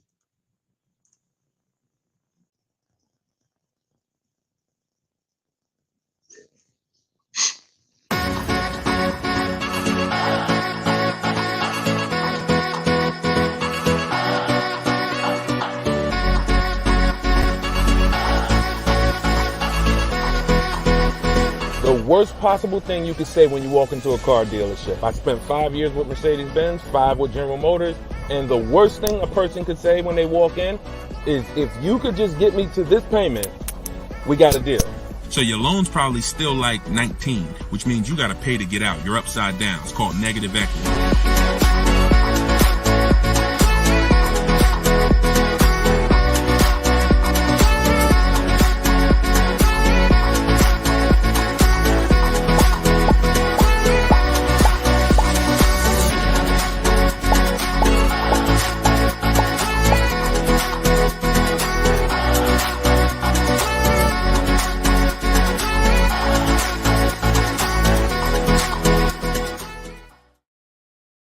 Welcome everybody to episode 11 of Car Shopping Questions and Answers. I'm your host, Deshone the Auto Advisor. I'm just sharing the broadcast onto Facebook. We're live on all 4 platforms: TikTok, Instagram, YouTube, and Facebook. We do these shows throughout the day, and we do lives. If you see the banner above me, that means you're watching a replay. If you don't see the banner, that means we're live. You guys can start sending your questions in, and we will get down to the order of business, which is making sure that you have the inside strategies, the best strategies to car shopping online so that you can get below market deals. Good to see you, Miss Brooklyn. I see you on TikTok. Let me pull up Instagram. I like to see my Instagram comments. I got my man Dolan in the back moderating, and so he'll be pulling your questions in as you type them. If this is your first time on a live with me, can you type the number 1? First time ever on a live with us, can you type the number 1? And everybody who's been here, if you've been here before, can you type the word welcome so we can give a welcome to the first timers in here, to the people who've been here before. We got a lot of first time people. Good to see you. All right. And type a welcome to everybody who's been here before. Now, I always say you should share this with at least your best friend, because they will get upset with you if you start using these strategies, when you start using them and getting below market deals and they're out there fending on their own and overpaying. All right. So share this with your best friend. Now, just some housekeeping. I am the author of the new book, Cars from Home, 7 steps, not 70, 7 steps to saving time, money, and avoiding dealerships. We're rated 4.94 on Goodreads.com. So I appreciate all of you who have helped us get to this rating. I'm showing it right here. I think right now we're up to 35 ratings and 28 reviews. I appreciate everyone who's taking the time to review the book. So appreciate it. Everyone can get your copy of Cars from Home, my digital book, in my TikTok bio for 75% off. It's normally $97. You can also get it in my Instagram bio. And then we have a comment in the Facebook and YouTube section pinned so that you can get your copy for 75% off. And we also have the banner for those of you who are watching us on TV. You can simply scan that QR code with your phone to get your 75% off. It'll be in your inbox in 3-4 minutes. Now, something very important to know, that's only for 30 minutes. Once you visit that site, you'll see the 30-minute timer. Once it goes to 0, the price does go back up to $97. So get your book before the 30 minutes. All right. So come on in.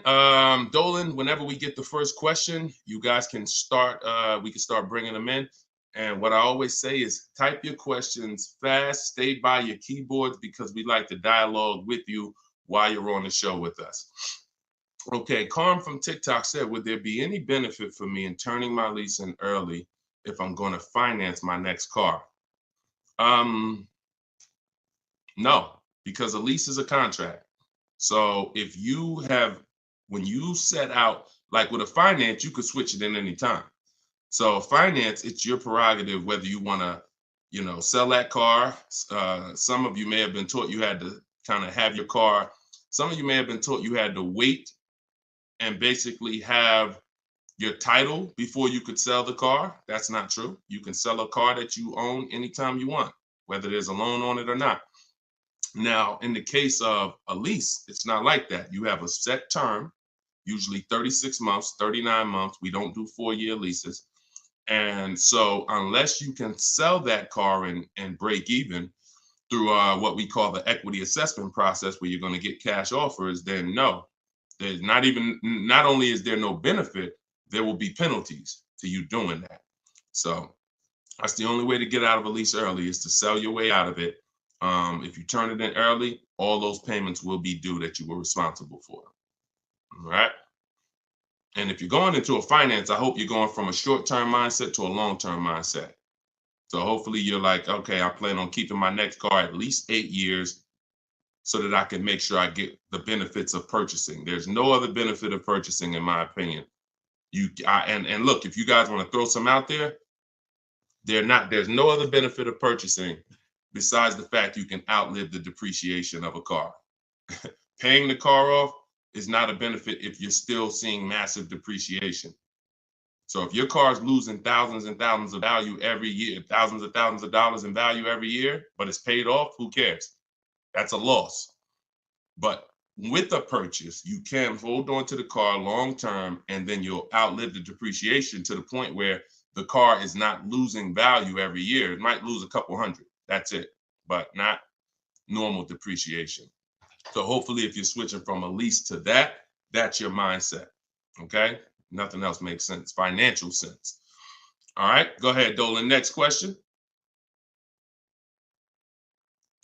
This one's from Instagram. Oh, wait, hold on. We got another one. Instagram. I extended my lease on my 2020 Jeep Grand Cherokee. I only pay about $270 and change a month, thinking I should buy it out. What are your thoughts? Why do we want to go from leases to buys? There are two totally different benefits. First of all, $270 a month, and I'm assuming you put money down, because even on a great lease deal, $270 a month is just not going to happen on a Jeep Grand Cherokee. So you paid that payment a little, you paid to get that payment a little bit, but yet and still, a lease is, the benefits of leasing are you're driving very expensive vehicles, brand new vehicles, $25,000, $30,000, $50,000, $100,000 vehicles for pennies on the dollar when you get great deals. You're literally driving them for 30%, 40% of what someone who purchases them is paying when you get great lease deals. What's the benefit of switching to a purchase? What's the benefit of buying a used car after that? Which is what you're asking, Patricia, is, okay, should I go from my lease to buying a used car? Because that's what when you buy your lease, that's all it is. You're buying a 3-year-old used car. There's nothing different than that. So if you are of the mind, and also to get a payment that is relatively low on a lease, you got to take a long, when you buy out your lease, you got to take a 6-year loan, especially with today's interest rates. You're going to take a 6-year loan. So you're literally paying on a car for 9 years. You're committing to a 9-year payment on the same car. Think about that. If y'all enjoying it, y'all going to spend some time with us. Could y'all tap the screen, keep running the likes up on TikTok? Appreciate you. All right. What's the benefit? So why are we doing this? And for the, all I do is I spend my time talking about numbers and thinking about financial ramifications, financial consequences of the decisions we make. And I try to explain them to you so that you can look down the road and see that this doesn't make financial sense for me to do this. So if you're looking at a $270 a month payment and you put money down, your best bet is going to be to shop for another vehicle, unless you want to keep the car a long time. If you say, Deshone, I'm keeping this thing 8 more years, then you can buy a used car, because the only way it's going to make sense for you to pay 9 years of payments on the same vehicle is if you keep it at least 11 years, which is 3 when you bought it, when you leased it, and then another 8 once you bought the lease out. 11 years. But you paid for 9 on the same car. So there's no good reason to do these things. Buying your lease out is the only scenario where you come in. I used to have people come in the dealer. Some of you who are new to the show, I worked for Mercedes-Benz for 5 years. I worked for General Motors for 5 years. I had my own new car brokerage for 4 years. So I've been in and around cars for the last, since 2006. People would come into the dealer and say, they had a car that they bought brand new. I want y'all to listen to this and stay by your keyboards, all right? Because I'm going to ask you a question.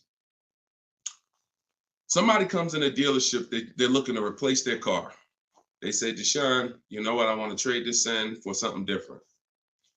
I say, okay, how long have you had it? I had it about 5 years. Oh, so you bought it new? Yeah, I had it since it was new. Okay.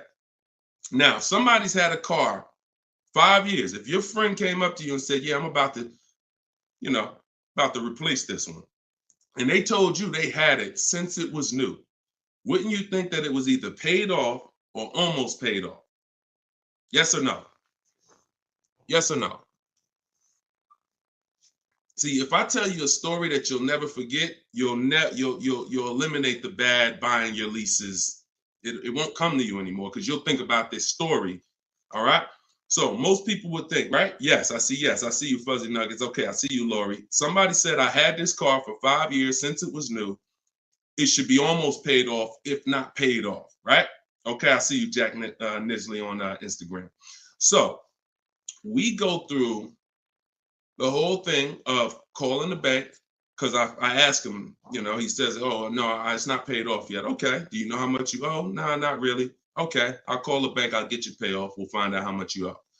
Now, when I see somebody who would come in the dealership and they were trading the car in 5 years or 4 years or 6 years, I already knew I was going to talk to them about leasing, because they were going to love leasing when I started showing them the numbers and saying, hey, you should stop swapping these cars out. So that's what I'm prepared to tell them about. You're going to lower your payment, and anything your car is worth. If your car is worth 15 grand, most of that is going in your bank account. So you're going to pull all that money out, put it in your bank account. You'll lease the new car with little money. So I'm getting ready to drop good news. And I've done this for so many people, right? So I'm preparing to do this for this person. Now I call the bank and I say, okay, I'm calling to get the payoff for Mr. Jonathan Williams, 2018 Audi. Oh, yes, he owes $18,400. That's a problem. So I look at him and I'm like, the bank is saying you still owe like $18,000 on the car. How is that? Didn't you say you had it for 5 years already? Oh, yeah, but you know what? I actually leased it, and then I bought the lease out. This is how I found out this was horrible. It's exactly how I found out. Wait, you bought the lease out? Yeah, I took a loan out, and See, this is the only scenario where you can have a car for 5 years, but because he took a 6-year loan or even a 5-year loan to buy the balance of the lease, he still has 3 to 4 years of payments remaining. I want to let that sink in.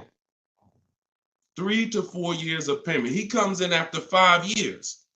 You know what? I've been driving this car 5 years. Let's go. You still have 3 to 4 years of payments remaining because you bought your lease out. It's a horrible idea.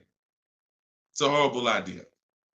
If you want to ask a question about any exceptions to that rule, you feel free to ask. I've got a bunch of smart people on here. We got a couple hundred people on here. Would anybody commit to a 9-year loan? Anybody? Anybody willing to raise their hand and say, hey, yeah, I'll buy a car, 9-year loan? Anybody? No, right? So this is what we have to understand. The buying the leases out is a horrible, horrible, horrible idea unless you are keeping it for another 8 years, because all you're doing is buying a used car. Now, the bad thing about that is you don't even have any excitement about the purchase when you start a new purchase, when you bought your lease out. So at least when you buy a used car, it's a new car to you. You've never been in it. It's like, okay, we got a new car. When you buy your lease out, you're already halfway tired of the car. But if you're a short-term person, you're not keeping your cars 8 years, there's no way you are going to keep that car long enough to have it make sense. No way. You've already been in it for 3 years. So what I'm trying to get you to understand is you need to pick a side. The people in the middle lose all the money. The people who buy their cars and keep them 8, 10, 12 years win. You still got to make sure you get a great price on the car. The people who get great lease deals win. Great lease deals, not regular lease deals. Win. There's two sides, but then this middle, those of you who buy your car and then you trade it in 3, 4, 5 years, you're in the middle. You're trading your car in when it's losing the most money in depreciation. You're losing thousands of dollars compared to these other two people. And those of you who are buying your lease out, you're paying too long on these cars that you're not going to keep long enough to have it make sense. You're in the middle, stuck in the middle. Pick one side and stick to it. And the way you do that is to ask yourself, every time you're about to get a car, how many years am I going to keep this car? Very simple. 8 years or more, I'm purchasing. 7 years or less, I'm shopping for great lease deals. That's how you get out of the middle. That's how you win. By the numbers. And I'll show you people throughout the show that you see these numbers don't lie. Go ahead, Dolan, shoot the next one out. All right. Let's talk about the black book and how dealers use it as an advantage to ask higher prices. In what way? Okay. Black book, most consumers are not even aware of. So when it comes to black book is a tool that dealers would be using, if anything, and consumers are not going to be aware of it. Now, when I've never in my life buying a car needed to focus on what the black book says, because I don't focus on algorithms. I focus on offers and bids. Offers and bids. Even when you go on those websites where you're shopping for used cars, because this is a used car question, you'll see Car Gurus, Kelly, Auto Trader, Cars.com. They give you a algorithm-based opinion. Good deal, great deal, fair deal. That's an algorithm-based opinion because they're not actually doing it like real estate, which is based on comparable sales. So it's all it is an algorithm based on all the cars that are on this website. This is considered a good deal. Now, here's the problem. They don't know what the original price of the cars were. So they're going off of an artificial market system. So if I just take everything on my website and then say, based on everything on this website, this is a good deal, but I don't know the most important thing, which is what I teach. This is in my book. This is everything I talk about you need before you can buy a used car. I need to know the original price. So the car that I ended up getting, which was a 2021 Infiniti truck, they said that was a fair deal.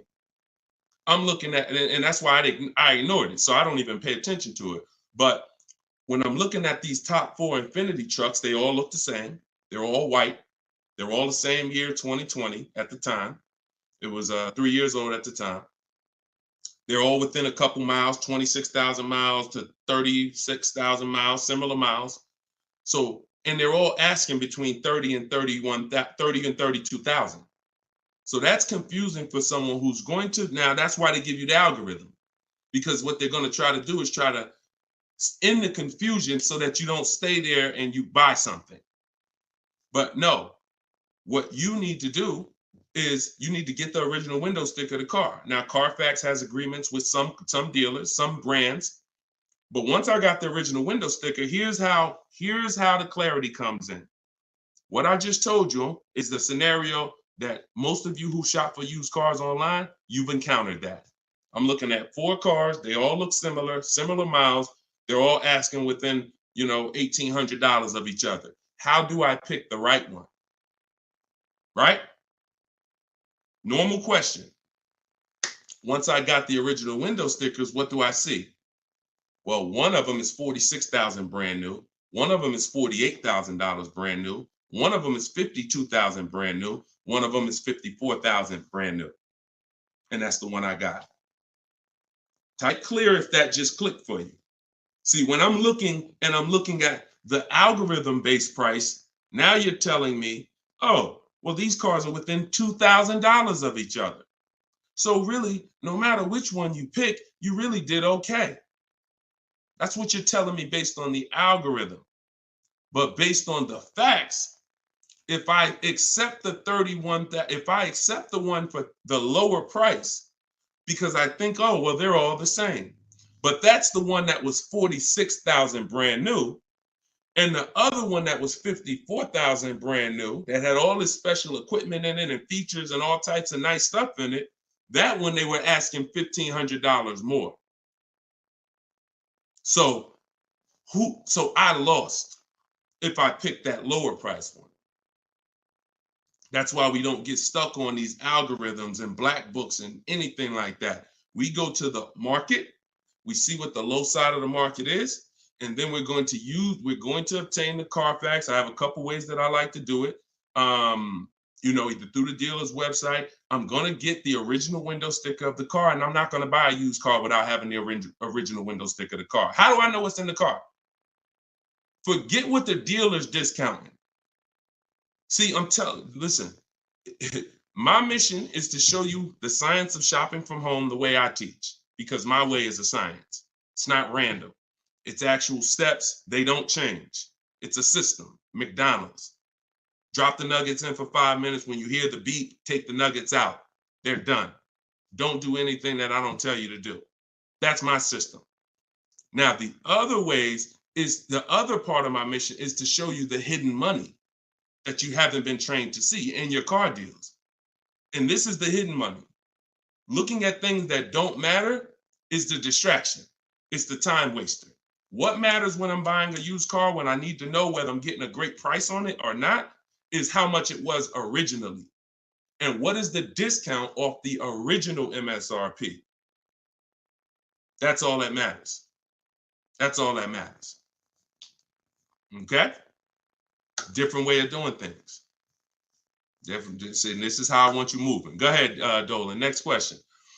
What's up, Andrew? YouTube, I see you. I'm going to lease a 2024 pickup, but I want to have a hard cover on it. Should I search for a truck with a hard top, or can I have one installed while I'm leasing? Would that affect my lease?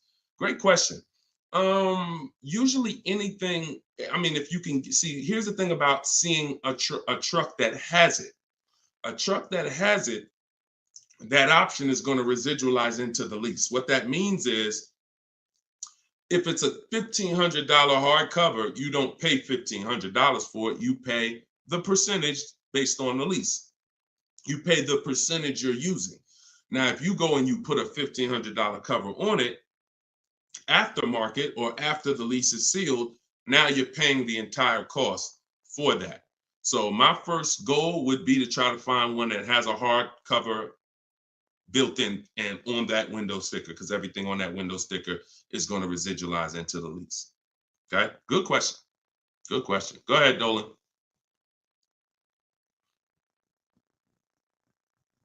Okay, and we're live, y'all. Just so you know, I know some of you may have seen our broadcast because we rebroadcast these shows all day, but we are live. Today is our Wednesday 12 p.m. show and Eastern time, so you can ask your questions. We'll get through as many of them as we can. All right, Instagram, what's going on? When you negotiate a lease, are you negotiating the price of the car or the lease payment? Okay, so here's the format you're going to use when you are getting your lease offers. Before you start negotiating, you must have the format you're going to use. Oh, I see y'all running the likes up on TikTok. Every time y'all hear something that you like, if you could just tap the screen, that would be great. And wherever you're at, if you could hit the like button, I see we got 2 likes. That's pretty sad, but it's all good. I'm thankful for the 2 likes on Facebook and YouTube. No, I think that's Facebook. But anyway, a lot of you don't realize how important the like button is, because it sends an alert out. So anyway, we look, now they're running them up on Facebook. I gotta start asking for the likes on Facebook too. All right, so this is the format you're gonna use when you are okay. So let's say I'm purchasing a car, new car, used car. My format is always offers all in, taxes, plates, everything included. That's the format. Forget negotiation. If you have the wrong format, then you're gonna not be strong. You're not gonna be able to have a good, negotiation. So if I say I'm gonna negotiate the monthly payment on a purchase, I'm setting myself up for failure. So we focus on the price of the car when we're buying. With a lease, though, it's different. A lease, the format we follow is, and it's based on the 1% rule. The 1% rule is what was used to basically, the 1% rule was a judge for great lease deals since before I even got in the car business. I don't know how early I heard about the 1% rule, but the people who had been leasing, savvy leasers, people who knew their stuff, they knew about the 1% rule. So if your payment was 1% of the MSRP, no money out of pocket, then you just won. You stole the car. So great value. You're paying $400 a month for a $40,000 car, 3 years. You're paying like 15 grand. It's ridiculous to drive that much car for that low amount. Now, ever since so let's continue. Hold on. So that's the format we want to follow, because what we're now trying to see is it going to be a great deal? A steal, which is under 1%, is a steal.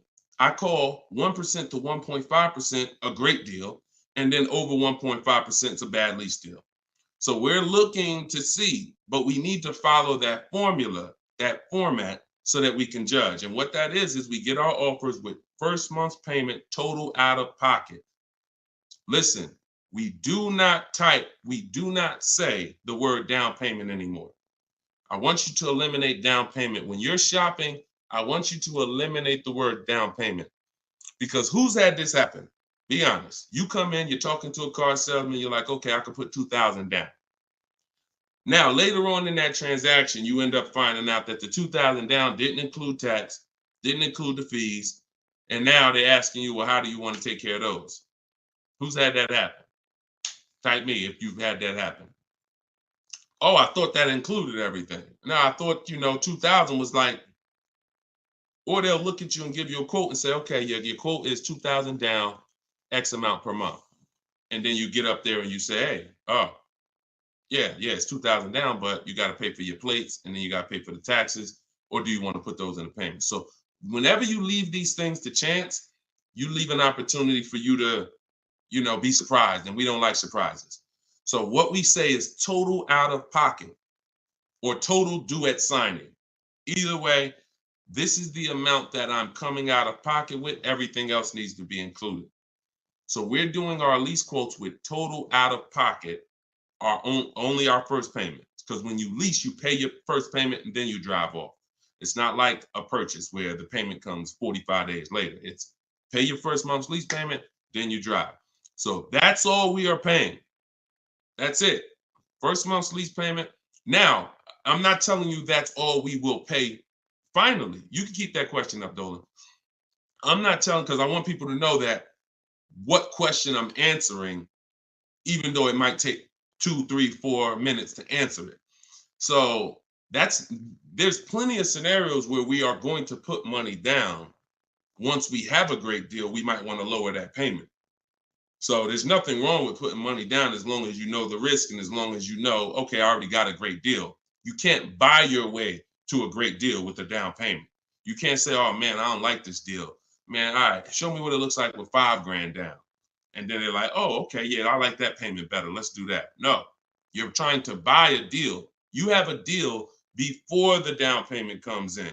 The deal is based on how much of the car, that 1%, 1.5%, 1.2%, under 1%, that's the deal. If you're at 1.7%, just because you gave them $4,000 down and now it's at 1.5, no, that's not how we judge it.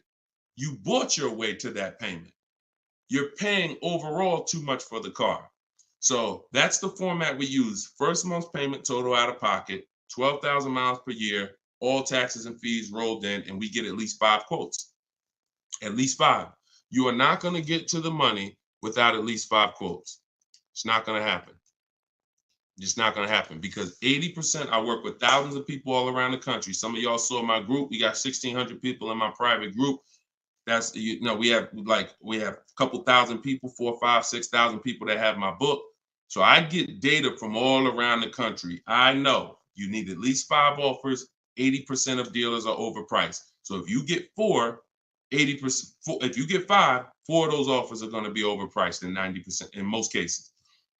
And some people go, if they're shopping for a popular vehicle, they may do something like Charles. Charles was shopping for a Palisade. He knows that's a popular truck. He got 10 offers. And when you use what's in my book, for all of you who like Deshone, I want that book. It's $24 if you get there for the 75% off. In there is my scripts, and it's the way we contact dealers online to get offers online. We always get our offers online. We don't talk. I'm not giving you scripts to say, hey, yeah, all right, I gotta remember what Deshone told me to say. No, we are online. They're online scripts and templates, because if we talk, we're messing up. Whenever we're talking to a salesman about numbers, you're not following what I teach, because I'm never gonna be in that position. I'm never gonna tell somebody to be in that position. Everything we do is online, but you must get 5 offers at least. And you see, Charles got the Palisade, $48,000 truck, $597 a month. It's people on here. It's probably people watching this broadcast that's like, I got that same truck, Deshone, and I'm paying like 7, 8, 9. It is what it is. You need new strategy. So go ahead. That's how we format leases. And once you get your offers in that format, Nicole, now you can start to compare the offers, and now you can start to negotiate if you want to make, because we always make counter offers. Whenever someone sends us a quote, we always make counter offers. In fact, I have a calculator that you put the offers in and it tells you what you should counter. But if you're going to do it your way or my way, it doesn't matter. We always make counters and then we settle from there. That's how we negotiate. Right format, then we do our counter offers. That's how we negotiate and get these deals. All right. All of this is in my book. For those of you who haven't gotten there yet, or those of you who just jumped on, it's in my TikTok bio. It's in my Instagram bio. There's a website there. You just click that picture of me. You won't leave the broadcast. Click the link in my bio and click the button that says 75% off the new book, and you'll have your copy in your inbox. You can use all of this stuff forever. And it's a digital book. Some people say, Deshone, is it in print? You don't want to print the book? No, because I can't update it. If I print the book, every single new thing that happens, I gotta remake the book. And now you got Cars from Home Volume 1, Cars from Home Volume 2. Every year I'm putting out a new volume to update it. No, with the digital book, we can update it all day long. So it's really a one-time purchase. So in the Facebook and YouTube comments, you guys can get yours, and you can win. Go ahead, shoot the next one up, Dolan. Okay, Sierra on Facebook. Even if you're getting another lease, will you still owe the remaining payments? Yes. Yes. Look, it's a bunch of lies. I know people have told you that if you now let me preface this, because what she's asking is, see, a dealer that you did business with may make it look like if you come here, we'll get you out. Who has dealers calling them right now telling them, hey, come on in, we'll get you out. We'll take care of the old payments. We'll get you out of your lease early. We'll buy you out of your lease. Or if you got a car and you're not leasing, they're like, hey, we need your car. Hey, come on in. We'll make a deal. We'll keep your payment around the same on the new version, all of this stuff. Okay? So I want to talk specifically about what happens. First of all, that's a computer generated letter. So when you see, hey, Rico, my manager just saw your 2014 Saturn Ion. Man, I have a customer looking for that exact car. That's all a computer rated. That same email, that same letter goes out to 10,000 people at once. Okay, so don't. So understand that. Now let's hone in on the people who they hit you with I'll get you out of your lease early. There's only one way where payments are going to be waived, because the dealer can't waive payments. Only a bank can. So if you're with Honda Financial, if Honda Financial decides they want to do some type of loyalty program where they waive remaining payments, and it's usually 1 or 3. The most I've ever seen when I was with Mercedes, there was some cars they wanted to get back. They did 5, but that was it. And that went away. So, even from 2019, I didn't see payment waivers on leases because, I don't know, for whatever reason. I saw them early in my career with Mercedes, but not later. They went away. So what they'll tell you is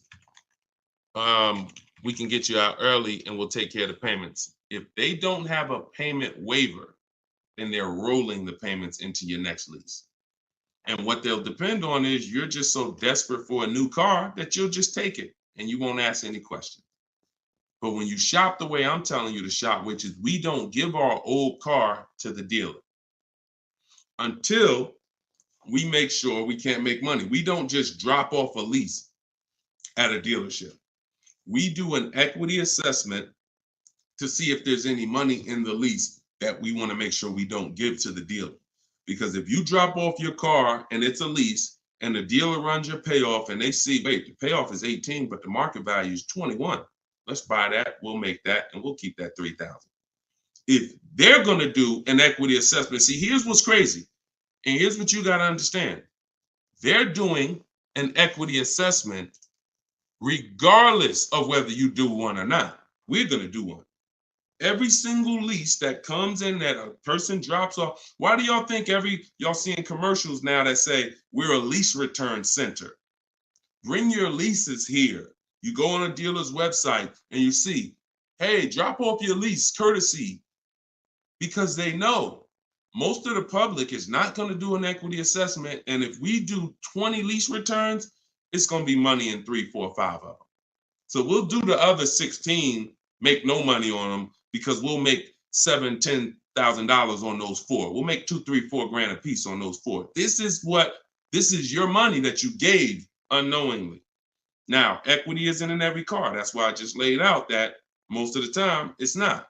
But if you drop off your car without doing the equity assessment, which is getting real offers, CarMax, Driveway, Carvana, Kelly's Blue Book Instant Cash Offer, Car Guru Sell My Car, AutoNation Sell My Car, that's 6 offers. We get 6 offers all the time because everything we do is a bid. So if you don't do that, you're now potentially leaving thousands on the table. So when you do that, you're not going to ever feed into the, oh, let the dealer who wrote me a letter say, bring your car in and we'll get you out of that car and we'll take care of the payments. You're going to know if you have equity or not. Now, if you do not have equity, then all they're doing is saying, how can we finagle this, get them out of this car into a new one? Move those payments over. Yeah, they got $6,000 worth of payments left, $3,000 worth of payments left. We're going to move that over to the new deal and we'll get them in a new car. So instead of leaving out, waiting, being patient, and now if you would have been patient, ended your lease and shopped the way I'm teaching you to shop, you'd have got a $500 a month lease deal, $400. But they'll get you out early because you're paying $650 right now. And they'll say, hey, come on in. They'll move the numbers around and they'll say, look, good news, we kept you at $650 and you get to get in another car. But the reason you're at $650 and not $5 is because you have thousands of dollars from your old lease that has now been built into that new lease. And this is how payment buyers lose. Payment buyers lose all the time like this. Hey, yo, what could you get me to on that car? How much that lease for a month? Oh, how much could you get me to on this car? Yeah, I could put like $3 grand down. Payment buyer, you lose because you don't really see the numbers. So you stick around, you use what I'm teaching you, you'll see the numbers and I can't reveal these things to you. I can only tell you they exist and give you the strategy.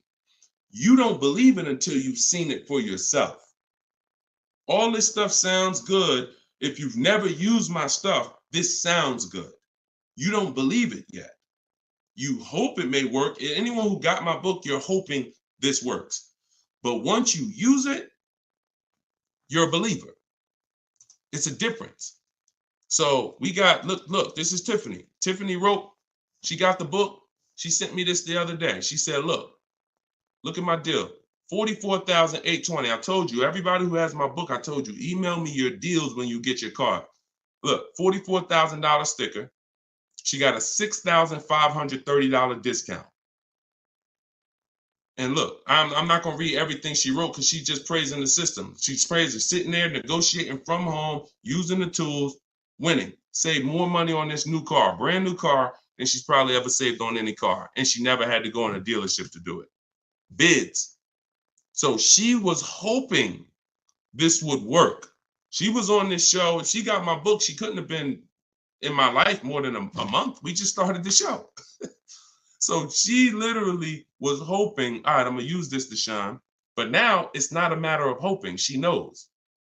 That's where you got to get. So all of this stuff I'm telling you, you got to prove it to yourself by the actions you take. And once you see how overpriced these deals have been that you've been considering, you'll understand, wow, I'm never going in a dealer to get my prices again. Never. And then that's when you know you've been transformed. Go ahead, Dolan, shoot the next one up.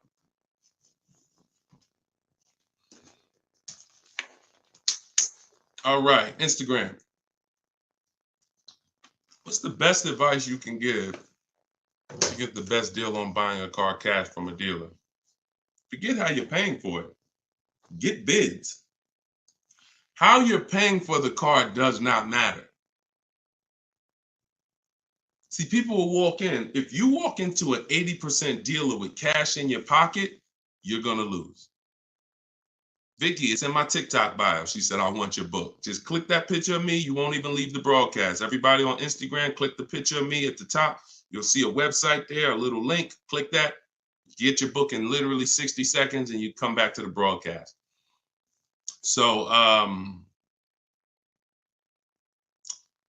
how you're paying for the car does not matter.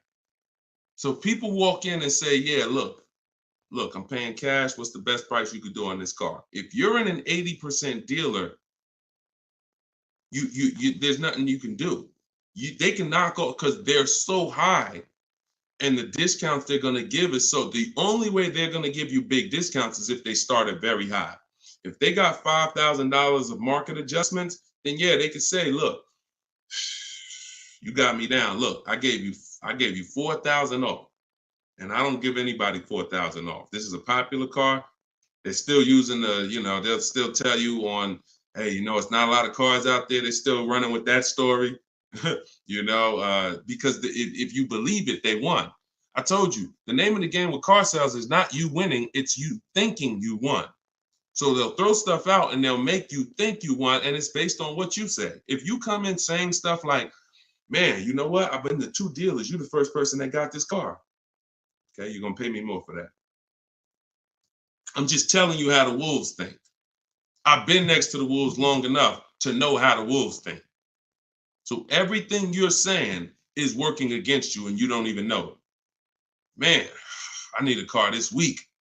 You're going to pay more for that because you can't say no for long. Oh, I need shoot, man, I went to another dealer, man. They gave me this quote. That quote was so high. I was like, nah, I'm not buying from them. Okay. I'll be a little lower than them, but not much lower. So this is why in my system, you don't talk. I'm not teaching. Y'all never have heard me ever say on any of my videos, remember to say this when you're in the dealership. Remember to say this when you're talking to this person. Because that's a losing battle. Everybody that's been trying to teach you that has failed you because you can't win dealing with a trained salesperson that sells cars 5-6 days a week, negotiates 3-4 times, probably 10-15 times a week. So when you talk about what's the best advice for someone paying cash, the best advice is to realize how I'm paying for the car is not important. Who's going to sell me the car for the lowest price is what's important. If I'm buying a used car, who's going to sell me this used car for the lowest price? That's what's important. If I'm buying a brand new car, which dealer out of all the Nissan dealers, I want a Nissan, which Nissan dealer is going to sell me this car for the lowest price? That's what's important. That's what's important. Separate the transaction, separate the acquisition of the car. And then I would tell you the same thing if you were talking about monthly payments. Monthly payments is not important. What's a good monthly payment on this car that I want? Before you think about the loan that you're putting on the car, which is what you're talking about, which is why we separate our transactions. We get bids when we sell our car because we don't trade. We get bids when we're buying our cars. We get bids when we're getting our loans. Separately. See, car dealers have taught you to give them 3 transactions. You're going to buy a car, you're going to trade your car into us, and you're going to give us the loan. That's 3 transactions. There's money in each one of them. So any transaction that there's money in, we're bidding it out. So if you were like, hey, what's a good monthly payment on this car I'm looking for? I would be like, monthly payment is important. The loan isn't important. The dealer who's going to sell you the car for the lowest price, beat all their competition, give you the largest discount. That's what's important. Then you drop the money. Clear? If we clear, if y'all clear, if we're following, if you're getting value out of the show so far, if you're loving the show, type a $ and let me know. All right, Dolan, next question. If you're getting value, everybody following, type $ if you're following. Skinner, what's up, my man? Good to see you. Okay. All right, this is Miss Brooklyn. All right, I see you. Maxine, I see you. TikTok, Glenn Wright, I see you. All right. Hold on one second. Instagram went down for a second. I like to get them down here. All right, I see you, simply elegant NJ. Okay, so Miss Brooklyn on TikTok. May I ask, my lease got totaled. Is there any good in that? I have 4 months left on my lease. Not really. The only time it's good when the lease gets totaled is if you rolled a lot of negative equity into that lease to get out of it. So if I went from a finance and I had a bunch of, many of you, once you learn that, if not leasing has cost you money, and big money. I cannot downplay this. Big, huge money, thousands of dollars, probably $4 or $5 grand every single car. Plus, you're not driving the cars you could be driving. So on top of that, just the money you lose is $4 or $5 grand. Then the cars that you're not driving is you can't put a price on that. You're driving an older car versus somebody who's driving brand new cars that are under warranty. So, but many of you, once you find out that you bought into a lot of bad advice about leasing, you're like, and we've had those questions come on the stream very regularly. Deshone, should I wait? I know I need to lease now. I need to be leasing, but should I wait or should I just transition now? It's always transition now. There's no benefit of waiting. Once you know you're not keeping your car 8 years, you're not going to outlive the depreciation. I need to be moving into a lease now, into a better financial structure, better vehicle. So if you move, some of you, when that happens, you're going to have 3, 4, 7 grand of negative equity that you're moving over because you're a short-term person. That's the only benefit if the lease is total, because all that negative equity gets wiped out and you get to start fresh. Now, if you put money down on a lease, these are the risks of putting money down on leases, and you need to know them. If your car is totaled or stolen and not recovered, you don't get the money back. So it's very important to assess the risk. I talk about this in my book. I talk about everything in my book. There's nothing that I'm talking about on this show that's not in my step-by-step book. So in fact, everything I'm teaching you is out of my book. So when you look and say, all right, should I put money down? Then you assess your risk. How many vehicles have you had stolen in your life? If the answer is 0, then chances are you won't have a vehicle stolen. If you say, man, I've had 2, 3 vehicles stolen, then I wouldn't put money down. I wouldn't put a lot of money down because the odds of you getting another vehicle stolen seem to be high. And if your vehicle gets stolen and they don't find it and you put $5 grand down on your lease, you're not getting the money back. Now, the opposite, the other end is if the vehicle's totaled, like you experienced, Ms. Brooklyn. If the vehicle's totaled and you put $5 grand down, you don't get the money back. So you ask yourself, how easy is the vehicle to total? If you got a Honda Civic, a Toyota Corolla, small SUV, something that's easy to total, then I wouldn't be putting money down on that lease. I wouldn't put a lot of money down.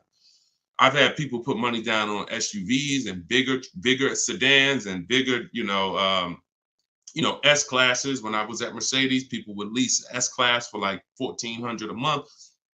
They put money down to lower the payment. I've had people put 7, 8, 9, 10 grand down on a lease on an S-class because they know it's hard to total an S-class. Like you have to be in, God forbid, a once in a lifetime accident to total an S-class. So that's what you do to assess your risk. And what you're doing is you're always shopping your leases with only first month's payment due at signing. Because if you can get a car that has everything you want, and once you get all your offers, if the monthly payment's in your budget with no money out of pocket, then that's what I would do all day long. That's what I would do all day long. But sometimes people will get like a lease and it's a great deal. It's under 1.5%, but they're like, you know what? Payment is like $600. I want to lower that to like $500, and they'll put $3 grand down to lower it, $3,500 down to lower it to $500. But that's a decision you make only after you assess the risk. But in your particular case, if you didn't put a lot of money down, then no, you're just going to start fresh. You're going to shop for your lease, and that's it. Good question. All right. Yes, under 1%, we call that a steal, Skinner. Absolutely. That is a steal, not a deal. Go ahead. And we get steals. Some people may say, look, man, how do you see steals? We already know. Look, we get steals. When you get bids, you'll see some steals depending on the lease program. Farina just got her Jeep Grand Cherokee, $66,000 Jeep Grand Cherokee, $579 a month. $579 a month. 0.88%. Sitting at home getting bids. All right. Go ahead. Next question, Dolan. Shoot it up. This is Byron on TikTok. How long should you wait to refinance after the purchase date? As soon as it makes sense. I don't know what your interest rate is, and I don't know how thoroughly you shop for your loan. If you use the bank bidding war, we're letting 15, 20 people run our credit within a 48-hour period. So it only is going to weigh on our score like as one hard inquiry. So if one hard inquiry would have lowered our score 10 points, those 15, 20 inquiries will lower our score the same 10 points when the window closes. So if you shop like that, then no, you're not going to refinance in a month because you shop the market so thoroughly, the potential for you saving in the short term is not going to be there. But if you didn't, then yeah, you might be looking now and see that there's people who can refinance you for a lower rate. But again, the reason I don't like doing that, if you just got the car, because now you're talking about, potential more hard inquiries. But what are you going to do? If you think you could get a lower interest rate refinancing, I go online, type in refinance car loan online and see, I think Lending Tree, Nerd Wallet, they have a couple resources that they recommend, and see if you can save money. I'm refinancing if I could save money, if I could drop, because look, on a $30,000 loan, if you got $30,000 that you owe, if you could drop your interest rate by 1 point, that's probably $1,000. So, I mean, if you're not taking the shopping of your interest and your loans, that's why we bid this out. In my book, not only, and I have a section when I send it, it's called the Bank Bidding War. So I haven't combined it into my book yet. But for those who are financing, I'm going to restructure the book. Again, another update coming of the book, because that's what we do. And I'm going to add the Bank Bidding War to the book. But I don't want you, if you go online and you see that you can refinance and you can drop your interest rate, then do it. But I always tell people, don't just take a long loan, because what they'll try to do is tell you and what you can fall for. Because if you just get hung up on the monthly payment, they'll tell you, well, if you take a 5-year or 6-year loan, refinance it to 6 years, your payment goes from $490 a month to $350, and you're like, okay, give me that. But if you've already been paying for a long, for a year, now you refinance for 6 years, now you got 7 years. So you want to look at the total amount. So here's the rule of thumb that I like to follow. You can use it if you want. You're free to do what you want, but I think it's a good rule. You refinance and you take the highest payment you could afford at the new low interest rate. So if you could afford the 500, no problem, then take the 500. That might be 4 years. If you could afford, don't go to the lowest payment. Go to the highest payment you could comfortably afford, because that's going to give you the shortest loan. And then, other than that, that's it. That's it. Go ahead, Dolan. Kevin from Instagram, what's going on? Does your credit score guarantee you a great deal? No, absolutely not. There's tons of people for the last 3 years. Strategy guarantees you a great deal. Strategy. We get below market deals.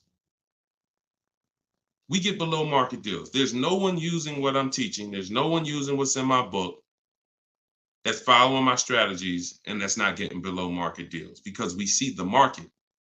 You can't get below market deals if you don't even see the market.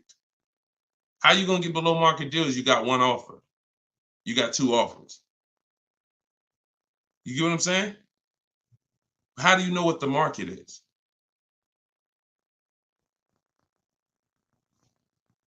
In order to get below market deals, you must have a strategy that allows you to see the market. See the market offers.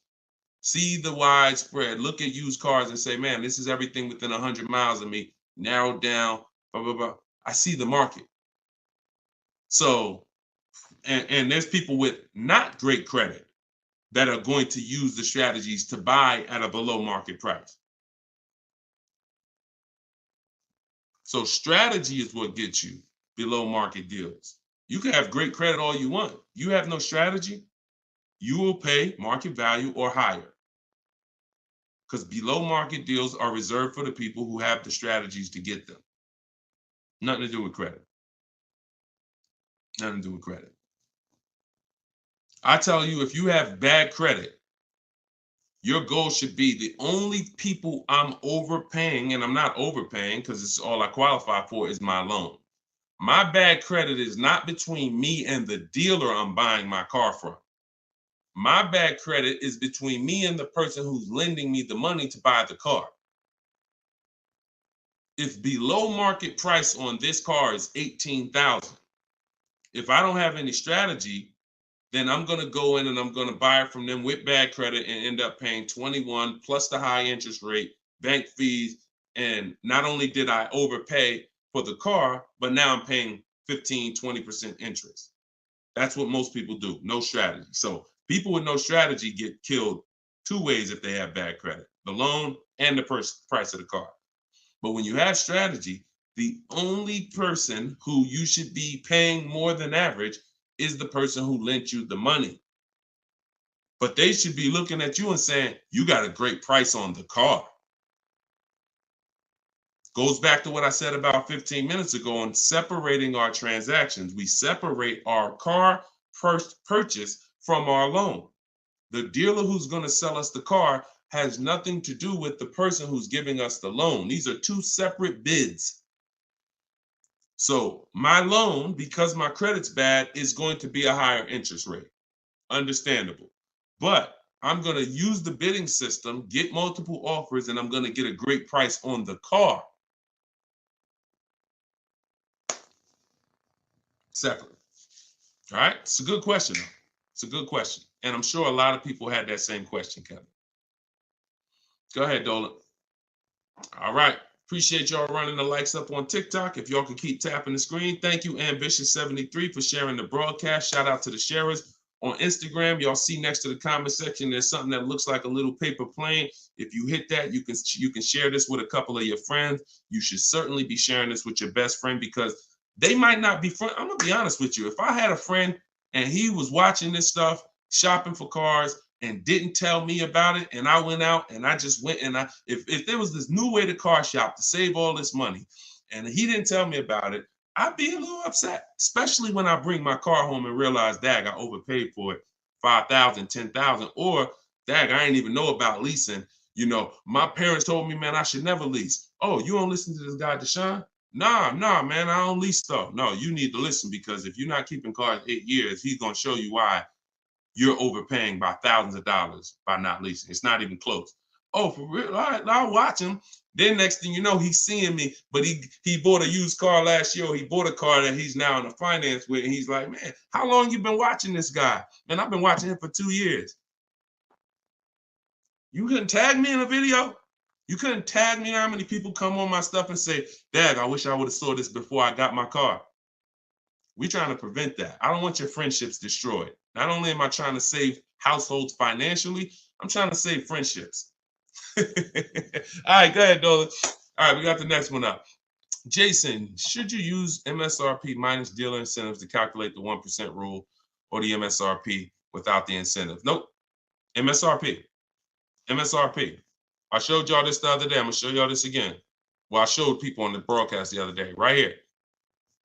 Just let me remove that question so everybody can see it. Just take that question down real quick, Dolan, so everybody can see this window sticker for me. All right. See right here? Total MSRP. That's what you use. That's what you use. So the reason why you're using the total MSRP is because once you use if you're on TikTok, you'll see it on the rebroadcast because we rebroadcast these shows throughout the day. Once you see the MSRP the percentage is what's going to change. based on the offer the dealer made you. We do not change the, we don't calculate our formula based on the selling price, because the selling price, when it's adjusted, it's going to change the percentage overall. The selling price is what's going to dictate whether it's 1%, 1.4%, 1. So the selling price, once you take the monthly payment and divide it into the total MSRP, it's going to tell you, okay, who gave me the biggest discount? The lower the percentage, that's the dealer that gave the biggest discount. It's reflected in the percentage. So we don't have to adjust the MSRP. The selling price, if they took $15,000, look, they took a crazy amount of money off for Greg, $56,000 MSRP. He got a 0.9% lease. Matter of fact, let's look at Kimberly. Kimberly, she got a Maserati. She got a $91,000 vehicle. She ended up getting over 20 grand off. Over 20 grand off, getting bids, saving more money at home than everybody saving in dealers. Can't get these types of deals in dealers. So $86,000, then she got a $66,000 offer. So they were taking $20,000 off. And then the car that she ended up getting was this one. And look, when you see 1%, when you see a low, that means all that discount that they took off is reflected in the percentage, because the percentage is what you are paying relative to the MSRP. So no, always use the total MSRP like I just laid out. Okay, that's the formula. All right, go ahead, Dolan. Great questions today. We're getting great questions every day. I'm enjoying it. I'm enjoying it. TikTok, do you have to repurchase to get the book updates? No, you don't, Youssef. That's why it's a digital book. Example, Room went out of business a little while ago. Room used to be in our bids. When we sold our cars, the equity assessment, Room was in there. When we bought a used car, Room was in there. So they were in our bids for the marketplaces and for our selling our cars. They went out of business. I went right into the master file, updated it. That's why when you get your book, an email is sent to you with the master file. You don't want to ever lose that email. Even when you download the book to your computer or your phone, don't delete the email, because the email is what I update that will actually be what you refer to. So when you come back a year from now and you use it, you'll see, oh, shoot, this is different. Yeah, because we update this. So yeah, once you get it, that's why it's a digital book. That's why I didn't print it. And if I would have printed it, I could have, made more money probably, because I could have just said, hey, all right, y'all, a year from now I'm on here. Okay, so we had a lot of changes last year. This coming with our business, and now this new tool exists, and now this. So now this is Cars from Home Volume 2, and you can get it right now, but that's not the mission. So, but there is probably going to come a point where I'm not doing the 75% off anymore. I know that's our welcome offer. So, I mean, those of you who come on and look, $97, we've had people pay $97, not ask any questions, because if they use the book, they're not even asking any questions. If they use the book, it's like $97. I would have paid $900 if I knew what this book was going to do for me. So they're not hung up over $70-something difference. But I will at some point probably do away with the 75% off offer once we really launch and get enough books out there in the marketplace. So, but for now, you can get yours for 75% off in my TikTok bio and my Instagram bio. It's my new digital book, Cars from Home, 7 Steps to Saving Time, Money, and Avoiding Dealers. Here we are on Goodreads. Thank you to everybody who's reviewed the book. And if you haven't reviewed the book and you used it, please go to Goodreads and add to our 5-star reviews. I appreciate you. And then we have a comment in YouTube and Facebook in the comment section where you guys can get yours, or go to deshonsbook.com. Get your 75% off before the timer expires. You got 30 minutes. All right, go ahead, Dolan. Valerie on Facebook. In leasing cars, can I do personal modifications? Great question. I'm an amputee. I have to drive with my left foot, so I need a left gas foot accelerator installed in order for me to drive. Can I do that modification on a lease car? That's a great question.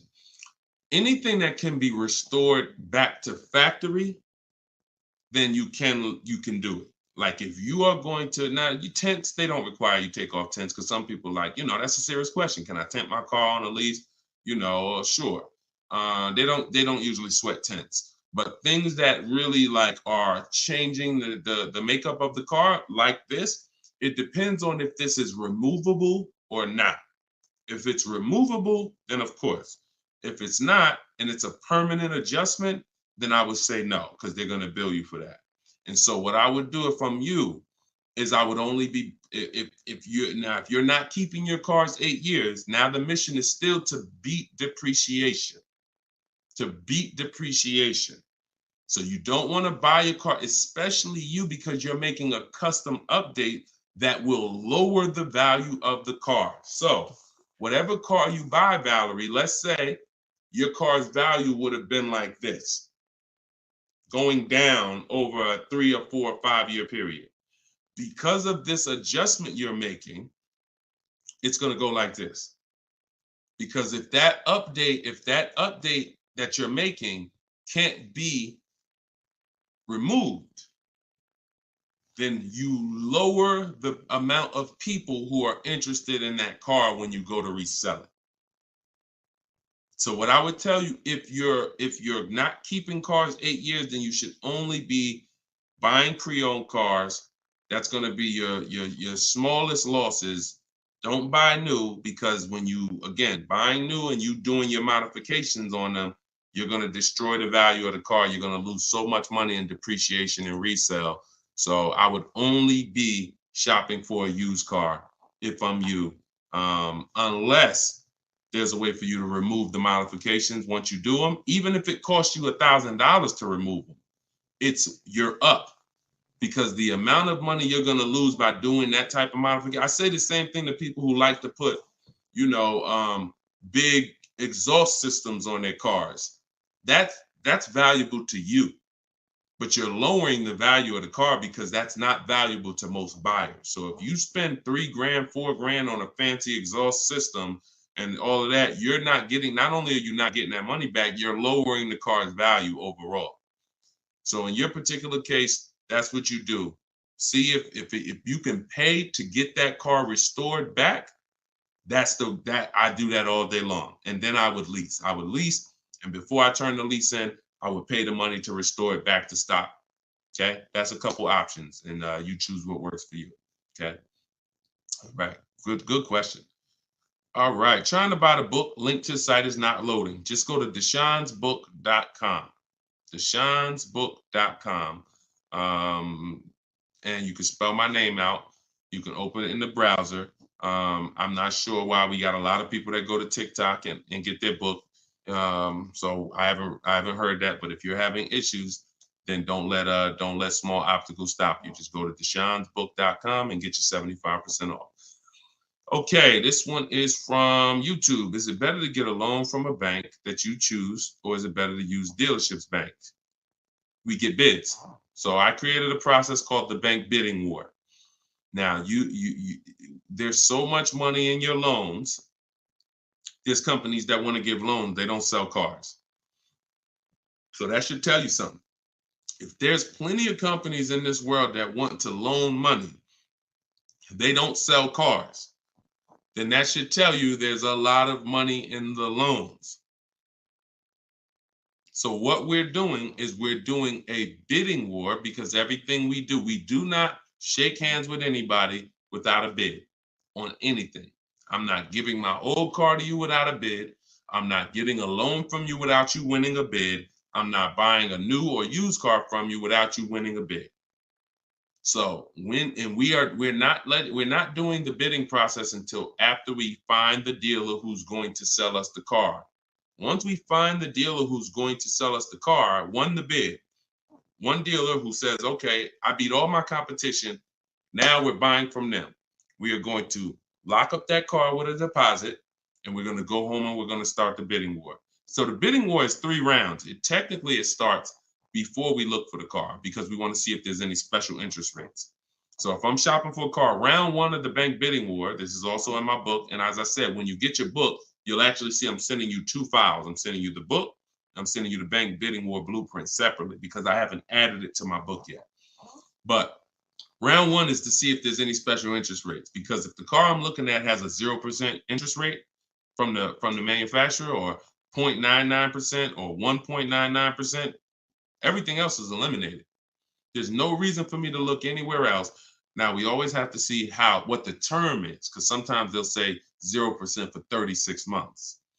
That's not going to work for most people, because that loan is going to be too short. Payments would be too high. So we got to look at the term. But if we see they have 1.9% for 60 months, or 2.99% for 72 months, this is really going to, no bank or credit union is going to beat that. So that's round one. Now, most vehicles are not going to have that. So then we do what we just said. We're getting the bids. We're finding a dealer that's going to sell us the car for the lowest price, win the bid. Once we do that, we lock our car up with a deposit. We come home. That's where we start the bank bidding war process. So we're going to go online. We're going to call our bank, our credit union, do all these offers, let all these people access our credit with a hard pull. And then we're going to get the bids in round two. Whoever gets the lowest bid, they win round two. Then we call the dealer and we say, hey, this is what I got. If you guys can beat it with one of your banks, I'll do the business with you. That's simple. That's the bidding war. And see, when you do bids, when you follow my process, you eliminate any buyer's remorse. There's two types of buyer's remorse. You bought a bad car, so we have boundaries that we use to not buy bad cars. But then the other buyer's remorse is I overpaid. And not even I overpaid, it's the wondering if I overpaid, that mental torture. And some of you have had it the day you drive off the dealer's lot. Yeah, you think we should have did better? You think I should have asked them for another $1,000? I feel like I should have at least asked them for another $1,000. Yeah, I feel like this. You think the interest rate is okay? Mental torture, buyer's remorse, early buyer's remorse. That's eliminated using what I'm teaching you. When you get bids, it's guaranteed. We guarantee we get the most money for our old car. We guarantee we get the best price in the market on our car we're buying. We guarantee we get the lowest interest rate. It's guaranteed. It's a totally different thing. And the only way we do it is through bids. So that's the bank bidding war. And even I think who used it? I think Tiffany, when she wrote in, she would say something. That's what she was writing about in the end of her email she sent me. Send me your deals, y'all. I always want your deal. I say when you use this stuff, you use what's in my book. Email me your deals. You'll have my email, because when I email you the book, you'll have the email you can send your deals to once you get them. But this is what she said. She said, we received a check from our credit union, $41,000. We let them know we had a check, but their finance person, look, straight out my book. But if their finance person could get us a better rate, we would go with them. The dealer bought us a better rate, half our interest rate. But the bank they chose wanted $1,500 down, so we said no. So that's it. So she took round two of the bidding war, came in and said, look, if you could beat it, you got it. They said, okay, we could do half the interest rate, but you need money down. Okay, no problem. That doesn't work for me. So that's in control. That's like, okay. And there's going to be some scenarios where the dealer says, look, I can't beat it, but I can match it. And in which case you save all the paperwork. You don't have to go through that with the bank. So, and it's the guaranteeing of knowing I got the lowest rate in the market, because I had 15 banks competing, not one dealer who was shopping it. So total different thing. All right, y'all. I see we got a lot more questions. Shout out to the sharers. I see some new followers. If you haven't already, subscribe on YouTube. We got some new things coming for YouTube very soon. Some things that's going to help organize the show and help you reference things and see questions and break them down so you can actually reference your question. So YouTube is what allows us to do that. But we're live on all 4 platforms when we do the show. So whenever you see the banner above me, you know we are, we're replaying it. You can tell your friends about it, because some of you can't make the whole show. You got to go to work, or your friend, you can tell them any time of the day. We're usually rebroadcasting these shows, but the banner also will show when we're going to be live. So the good thing about it is, you see in the banner, we'll have the live shows so you can actually see when we're live and you can join us. So this has been our 12 p.m. show. Everything we taught today is out of my new digital book, Cars from Home, 7 Steps to Saving Time, Money, and Avoiding Dealers. You can get your copy for 75% off for 30 minutes. If you visited the website, the timer started. So once you visit, that timer started. Once it goes to 0, the price is $97, which is still a great price. But if you haven't been there yet, you can get your copy for $24 at 75% off in my TikTok bio, in my Instagram bio, or pinned in the YouTube and Facebook comments. And we'll put the banner back on here for those of you who are watching us on TV. You can just scan this with your mobile camera and you can get your 75% off. But great job. Listen, great questions today. Make sure you are sending me your success stories so I can bring them onto the show, just like Tiffany. If you haven't already, go to goodreads.com and you can post. We just got another review on goodreads.com. So add to our 5-star reviews. Tell us your story so that we can keep getting this message out and the people who want to learn strategy can keep getting it. All right. Always a pleasure. God bless y'all. I'll see y'all on the next stream.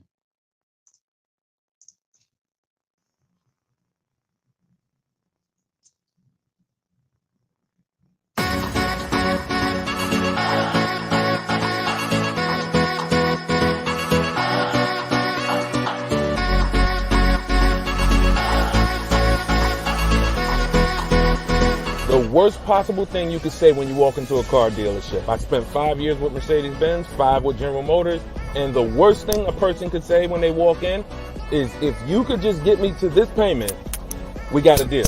So your loan's probably still like 19, which means you got to pay to get out. You're upside down. It's called negative equity.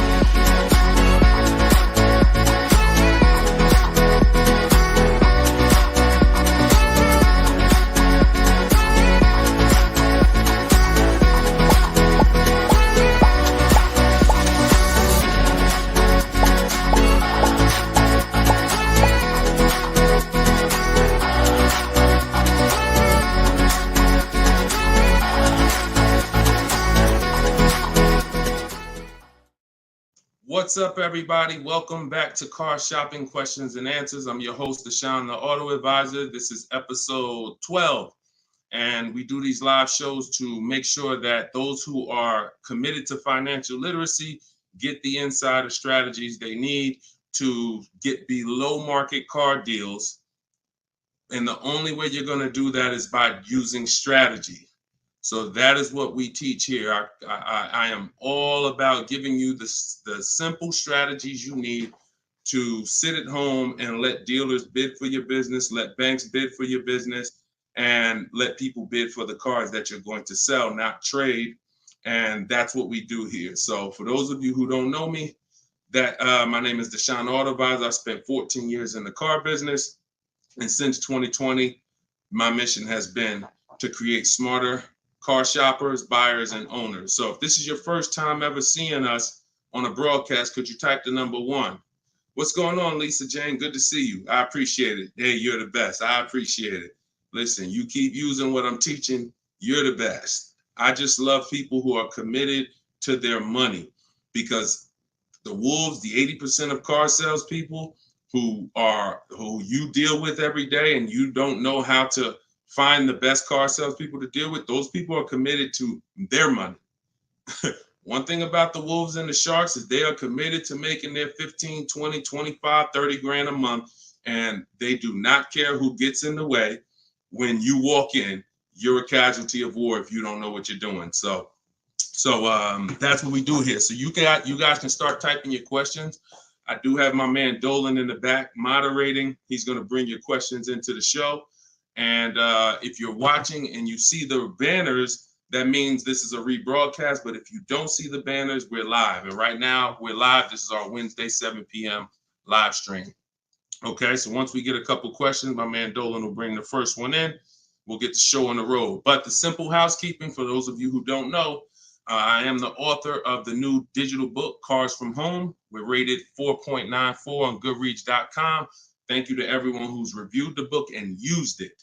I want you to email me your deals when you pick up your cars. See, what I want from you guys is to be excited about the deal. Right now, most of you are ashamed of your deals. So that's just a fact, because you wouldn't email. And I'm not in the business of telling people they got bad deals. But once you start using what I'm teaching you and you start getting bids and shopping the easy way, you'll love to share your car deals. You'll be sharing your car deals with anybody willing to listen. And that's what I want. Okay, so As part of our welcome launch, you can get your copy of Cars from Home, 7 Steps to Saving Time, Money, and Avoiding Dealerships. It's 75% off in my TikTok bio for 30 minutes, in my Instagram bio for 30 minutes, or if you're on YouTube or Facebook, you can click the comments we have pinned for you and you can get your copy for 75% off. You won't pay the normal $97. You'll get it for $24. So Dolan, if you could, matter of fact, I'll throw the banner up. Dolan, you could throw the first question up and let's get the show on the road. Okay, this one's from TikTok. Miss SPM Clark, how are you? Is it a good time or season to buy a vehicle? That's a great question. Is it a good time? And whenever you hear a question that you like, that y'all running the likes up on TikTok already. Shout out to everybody tapping the screen, running those likes up. I appreciate you all. That's a great question. Is this a good time or season to buy a vehicle? There's no bad time. I'm going to tell you why. What you're depending on is to be positioned to find a dealer who really wants to move a vehicle. Now, 80% of dealers are overpriced. I'm going to continue to say that. Now, the reason I know that is because since 2021, I've worked with 1,600 people in my coaching program and probably another 5,000, 6,000 that have my book already. I know the data. When we're looking at offers, 80% are overpriced. So you need to know that 80% of the dealers that you're dealing with, 80% of the dealers in this country, if you're driving down the highway, 80% of the dealers are overpriced. They don't all have the same prices. I know you may have been taught that, oh, every dealer is the same. They're all different. They're all competing against each other. So you now use that to your advantage. Marketing tells you when does the marketing tell you is the best time to buy a car? We got a good number of people on here already. Make sure you stay by your keyboards because if this is your first time on the show, you'll see we ask questions and then I need you guys typing fast so that we can keep the dialogue going fast. When does the marketing tell you the best time to buy a car is? Okay. Brighten up my light while y'all do that. Hold on. I'll be looking at your answers. Okay. New year. Yep. New cars. Okay. When cars come out. Okay. End of the year after September. Okay. End of the year. I see you, Jamie, on Instagram. Okay. So that's the busiest week of the year. You go into any car dealership, it's a zoo. Now imagine that. I want you to put yourself in the car dealer's shoes. If you knew that you had customers trained so well that by that last week of the year, the place was going to be a carnival. And that's the end of the month is like that too. Holiday, President's Day is like that too. But here's what I want you to think about, because that's just a myth. There's no better deals. So there's some people that are buying cars during the holidays overpaying for them. Because here's the thing, you got a line of people behind you. If you're at home shopping, that's different. But if you're in the dealership, think about it. You got a line of people behind you, 10 people. So when the salesman's talking to you, it's like, I don't even have a lot of time, right? Salesman doesn't have a lot of time to talk to you. Listen, Bernard, listen, man, I'm making you a good offer. You see the place is packed, man. You know, I would take it if I was you, but you know, we really don't have the time. You know, if you wanna think about it, you're more than welcome. There's no guarantee the car is gonna be here when you come back. Psychology working all against you. I told you, if you've been on the stream before, you know the name, that you winning is not the important part in a car dealership. It's making you think you're winning. So when you want to be in a car, this is when you want to be shopping 3 months before you need to have a car. And I'm going to tell you why. If the place is a carnival, there's no reason to give cars away. There's no reason. Why do I want to do a big sale? Why do I want to discount the cars if the place is packed? There's 3 customers for every car that I have. It's a marketing game. Now, the opposite is true. You got to think about this. On the 3rd of the month, when the place is empty, 10th of the month, dealers looking at I remember we used to look at our numbers, right? Because everyone makes you think dealers only think about their numbers at the end of the month. Go at the end of the month when dealers want to hit their numbers. Don't you think dealers want to hit their numbers on the 10th? Don't you think if we have to sell 250 new cars and we look on the 10th of the month and we're like, oh, we only got 70 cars sold. We're not pacing good. We look like we're gonna fall. We only got 50 cars sold. Oh, this is a horrible month. Anybody who sends in an internet inquiry they're like, oh, look, we're behind. There's not this magic thing where it's like every month at the end of the month, the last 3 days, dealers are pushing to hit their numbers. Some dealers hit their numbers 5 days before the month is up, 3 days before the month is up, which means you come in at the end, we already hit the numbers. But again, it's a game of psychology. So what I'm teaching you is to understand, I was in that game for 14 years. I was very good at playing the game. Now, I'm not going to lie. I wasn't a person who lied. Anybody who knows me from New Jersey knows anytime, the way you guys see Deshone, there's a couple people who, since, we've gotten over 2 million followers now across all these platforms. So God has blessed me. But there are people who know me. They dealt with me. And when they see my videos, what they say is, the same way he is in the videos is the same way he was in the dealership. Nothing changed. Some people are like, oh, I'm online now, I'm teaching. And then it's like, they got a bunch of people out there that's like, no, that's not, he changed when he went online. The same way I was in a dealership teaching people about numbers, about leasing, don't buy your lease, all of this stuff that I'm teaching in the stream is the same way. So the game of psychology is what you have to stop falling for. Stop looking at marketing, and now you have to look at what does make sense. That's being in the market 3 months before you need a car. I'm gonna tell you why. If your lease is up in a month, that's good because you can extend. So I always tell you, start shopping when your lease is up when you got one payment left. That's good. Start shopping your offers because if worse comes to worse, you can extend the lease for free and you can buy yourself another month or two. You want 3 months because here's what happens over 3 months. Lease deals change if you're shopping for leases. Offers and incentives change if you're shopping for cars that you're buying. If you're shopping for a new car you're buying, you can look so here's an example. Let's say I'm looking for a dark blue, Kia Sorento, right? For example, if I reach out to them, something I teach in my process is we have 2 dates.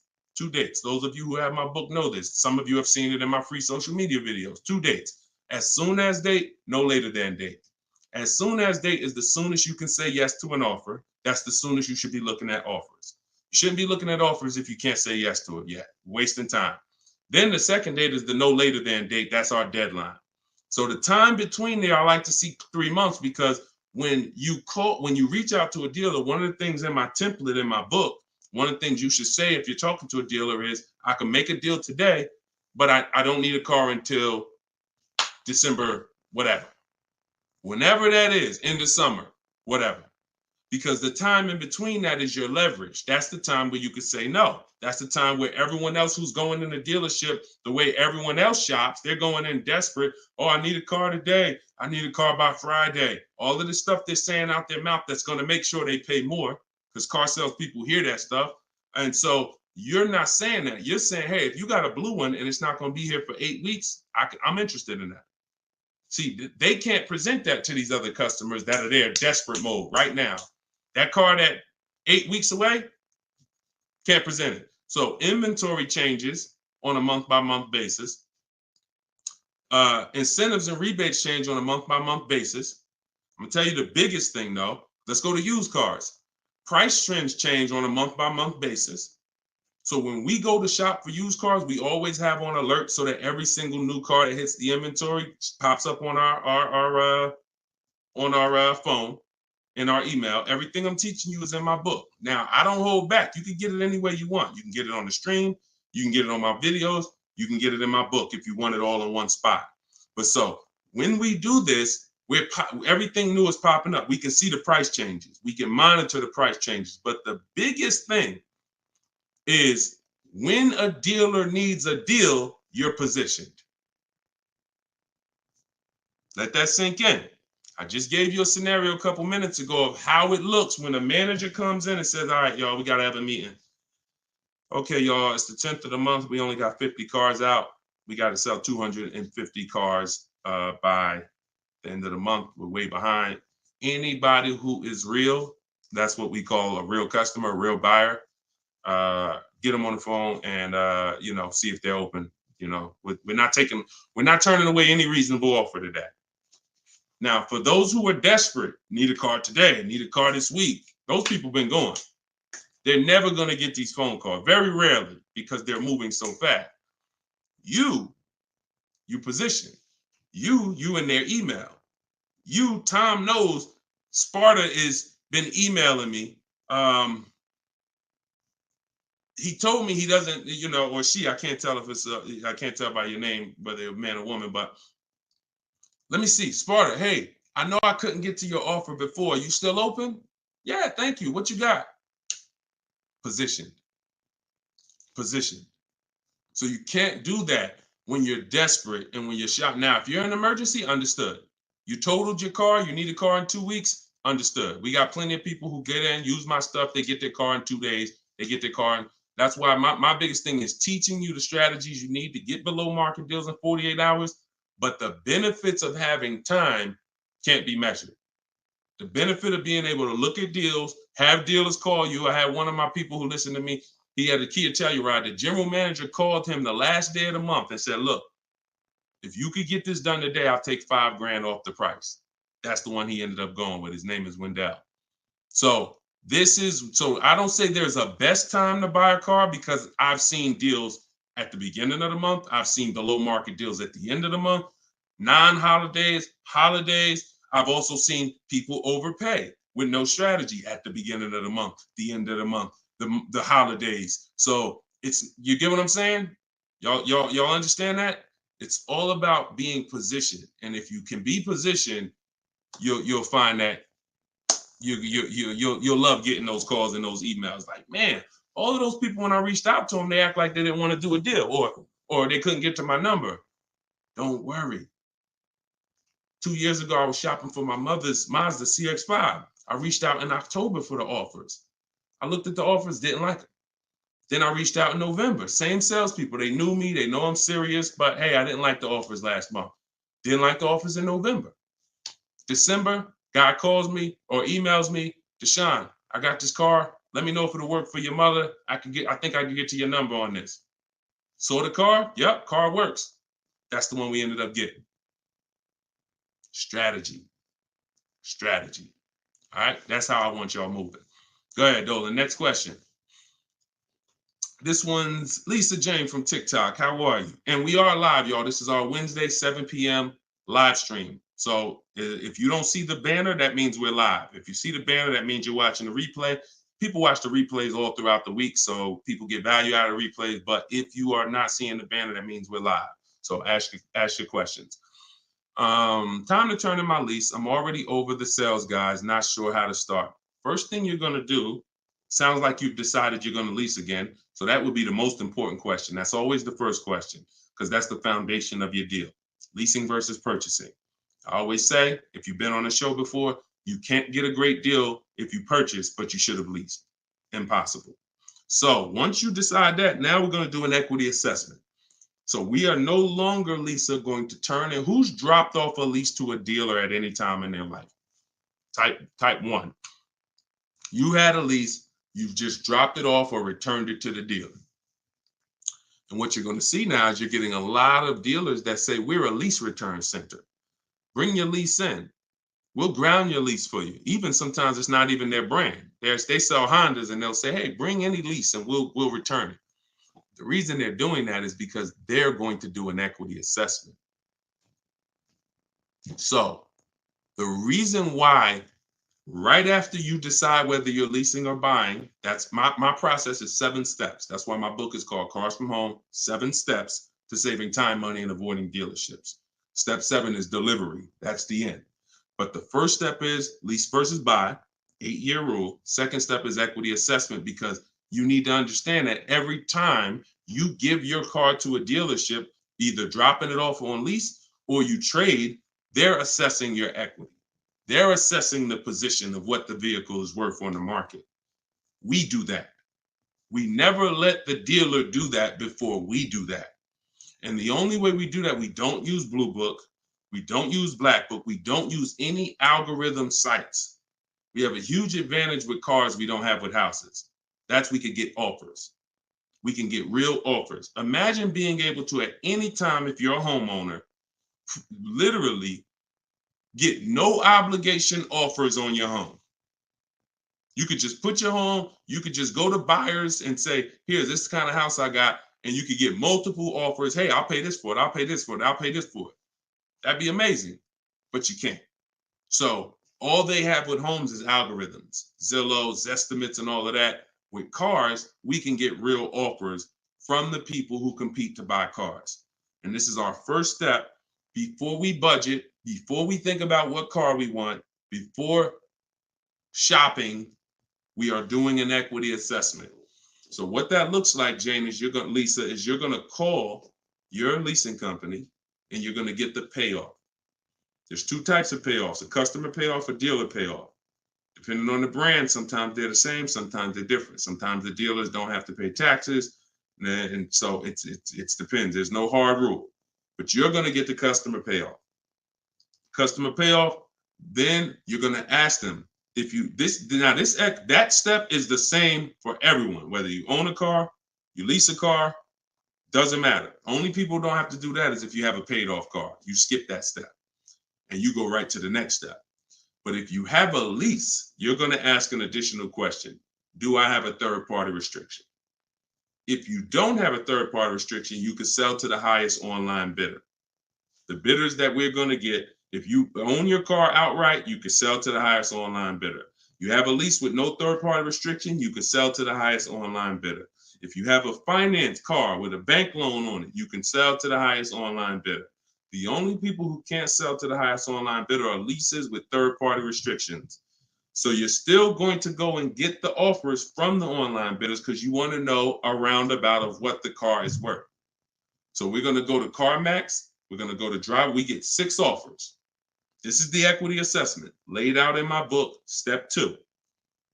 When you do this, you're getting CarMax offers, Driveway offers, Carvana offer, Kelly's Blue Book Instant Cash offer, AutoNation Sell My Car, and Car Guru Sell My Car. When you get to the point where if you lease, just pay attention. See, there's a lot of detail. This is why I say when y'all are trying to look through all my social media videos, you don't realize what things are applicable to you and which are not. So I'm talking to 4 different types of people right now. People who, all of you should be doing an equity assessment. People who have a car that's owned outright. People that has a car with a loan on it. People that has a lease, no third-party restriction. People who have a lease with a third-party restriction. So you have to take the nuances and say, all right, that part was for people with third-party restriction. This part is not. I don't have a third-party. So when you call and you get a third-party restriction, you need to take a different route to sell. But everyone's going to get those 6 offers. Everyone. Shout out to y'all tapping the screen, running the likes up. And shout out to the sharers. Thank you to everybody that shares the broadcast. It means a lot. Tag your closest friend. So now you get those 6 offers. If you have a lease, whenever you're on those websites, it's going to ask you, is the car owned, financed, or leased? You want to put owned. Do not put lease because it triggers something in their website where it thinks every lease has a third-party restriction and they may not give you an offer. So don't do that. Now, once you get those offers, you can sell to the highest bidder. Now, if you have a third-party restriction, we're going to take those offers. We're going to kind of see where those offers are, kind of get an estimate, and now we're going to go and sell that car to a used car, to a brand. Let me explain it like this. If you have a BMW, you can only sell to a BMW dealer. When you have a third-party restriction, you can only sell to a BMW dealer. Now, hundreds of thousands of people around the country, they found out they had a third-party restriction. They bought their cars and resold them. The reason I don't like doing that is because you pay taxes, you pay fees, and that comes out of your profit. So if you were going to make $5,000, you buy your car. By the time you pay the taxes and fees, you wait for the title, you probably won't make anything. But when we sell direct to a dealer by getting bids from multiple BMW dealers, If I have a third-party restriction of Nissan, I'm getting multiple bids from Nissan dealers. And once I get my offers from those dealers, now I'm going to sell to the highest one because dealers don't pay those same fees. Dealers will I don't have to pay the taxes and fees. That doesn't come out of my profit. So we've had people who sell direct to the highest bidder online, depending on their situation. And we have people who, with third-party restrictions, sell to the highest bidder among a local dealership.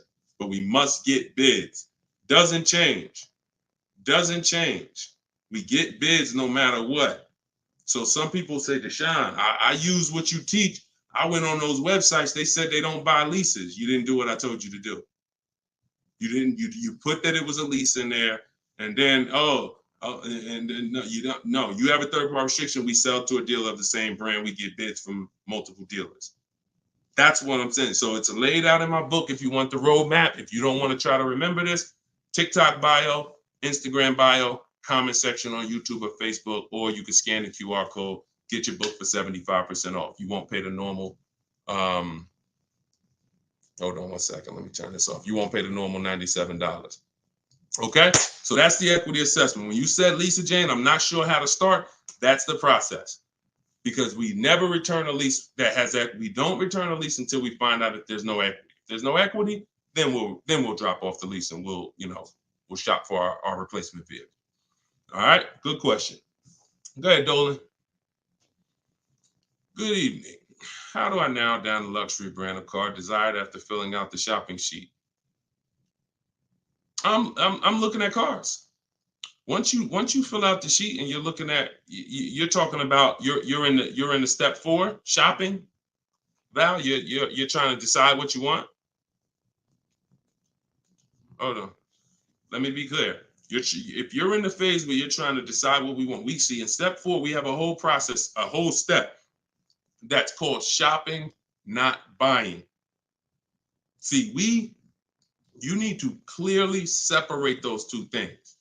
See, what happens when you mix shopping and buying, you go in to look at cars. If you're looking for a new car or a lease, you go in, you're test driving cars, and then you sit down, you start talking numbers. You mix the two. Shopping is deciding what you want. That's going in test driving. That's taking the kids, making sure they have enough leg room. That's doing everything to make sure. Test driving, 15, 20-minute nice test drive. All right, comparing the features, going to drive the Honda. Then I'm gonna drive the Kia. Then I'm gonna go drive everything I'm interested in. I'm not talking numbers with anybody. That is shopping. Once you have decided what you want, now we're coming home and all the purchasing is done from here. All the bidding is done right from where you're right. Like, this is where I get my cars at, right here. I sit right in front of my computer, and in 60 minutes of work, I'm gonna have bids coming in 48 hours. I'll know what the below market values are. So if you're just talking about the shopping phase, I'm on YouTube. If I'm looking for like a 3-row SUV, I'm typing in 3-row SUV. And then I'm looking at the competitors, because we're not giving enough. Look, car manufacturers do a horrible job of marketing. Horrible. There's 40-something companies that make cars that spend millions of dollars to try to get you to come see them at least. And so that's the reason why you notice when you have a car, they're reaching out to you before the car's paid off, before the lease is up, because they know once you get to the end, you're more likely to shop. That's why they try to keep you, we were reaching out to people with Mercedes 6 months before their lease was up. 9 months. Hey, Mr. Jones, if I could get you out early, would you consider it now? Hey, good news, Mr. Jones. Hey, I might be able to get you into a new Mercedes and keep your payment right around where you are, right around where you're at now. Is that something that sounds good? Okay, when can you come in? All right, not till this weekend, but you're going to have to lower the payment. This payment kind of high. Listen, Mr. Jones, look, we have several options. You're a loyal customer. You've been with Mercedes for a long time. Anytime you come, listen, I promise you, me and my manager will work hard to make sure you get a number that works for you. But the first thing we want to do is pick a car. We got a lot of nice new models. Want you to see them. Blah, blah, blah. You got to understand, if we're pulling you out of the car early, we're trying to prevent you from shopping the market, because every couple of years, there's new product, new technology, new features. You want to see this stuff. You want to see these cars. And so that's when I'm telling you is you're about to spend 50 grand, 30 grand, 70 grand. Take the time and treat it like if you were going into the mall to spend that kind of money. If you were walking into the mall to spend that kind of money, how would you want to be treated? Would you ever rush yourself? Would you want anyone rushing you to make a decision when you're about to make a $70,000 decision? A lot of you are not test driving enough cars. Now, with a used car, you can't test drive it until right before you buy it. So because every used car drives different. But for those of you leasing and getting new cars, purchasing them, you should be test driving everything that's in the category of a car you want. Everything. Test driving and then narrowing it down. This is how people end up getting a car, and in 3 months they're like, hey, I don't really like the car. It's not as comfortable as I thought. You didn't test drive it. You did a short, quick test drive. So don't rob yourself of the shopping experience. We don't. That's why I have a whole step that is only devoted to shopping. And then what you do, Val, is you put it into Google and you type in the year and you type in initial quality. That's going to tell you on that first page what the ratings say. Listen, don't ask your neighbor what they think of the new car. They might love it, but there's 10,000 other people in the country that have that same car. You need to know what is the data saying about that. 10% of those people might be dealing with electrical issues. That's going to show in that initial quality scan on Google. Then you look and you Google reliability. So initial quality's first 90 days, reliability's first 3 years. Everyone who's leasing needs to be typing those two things in.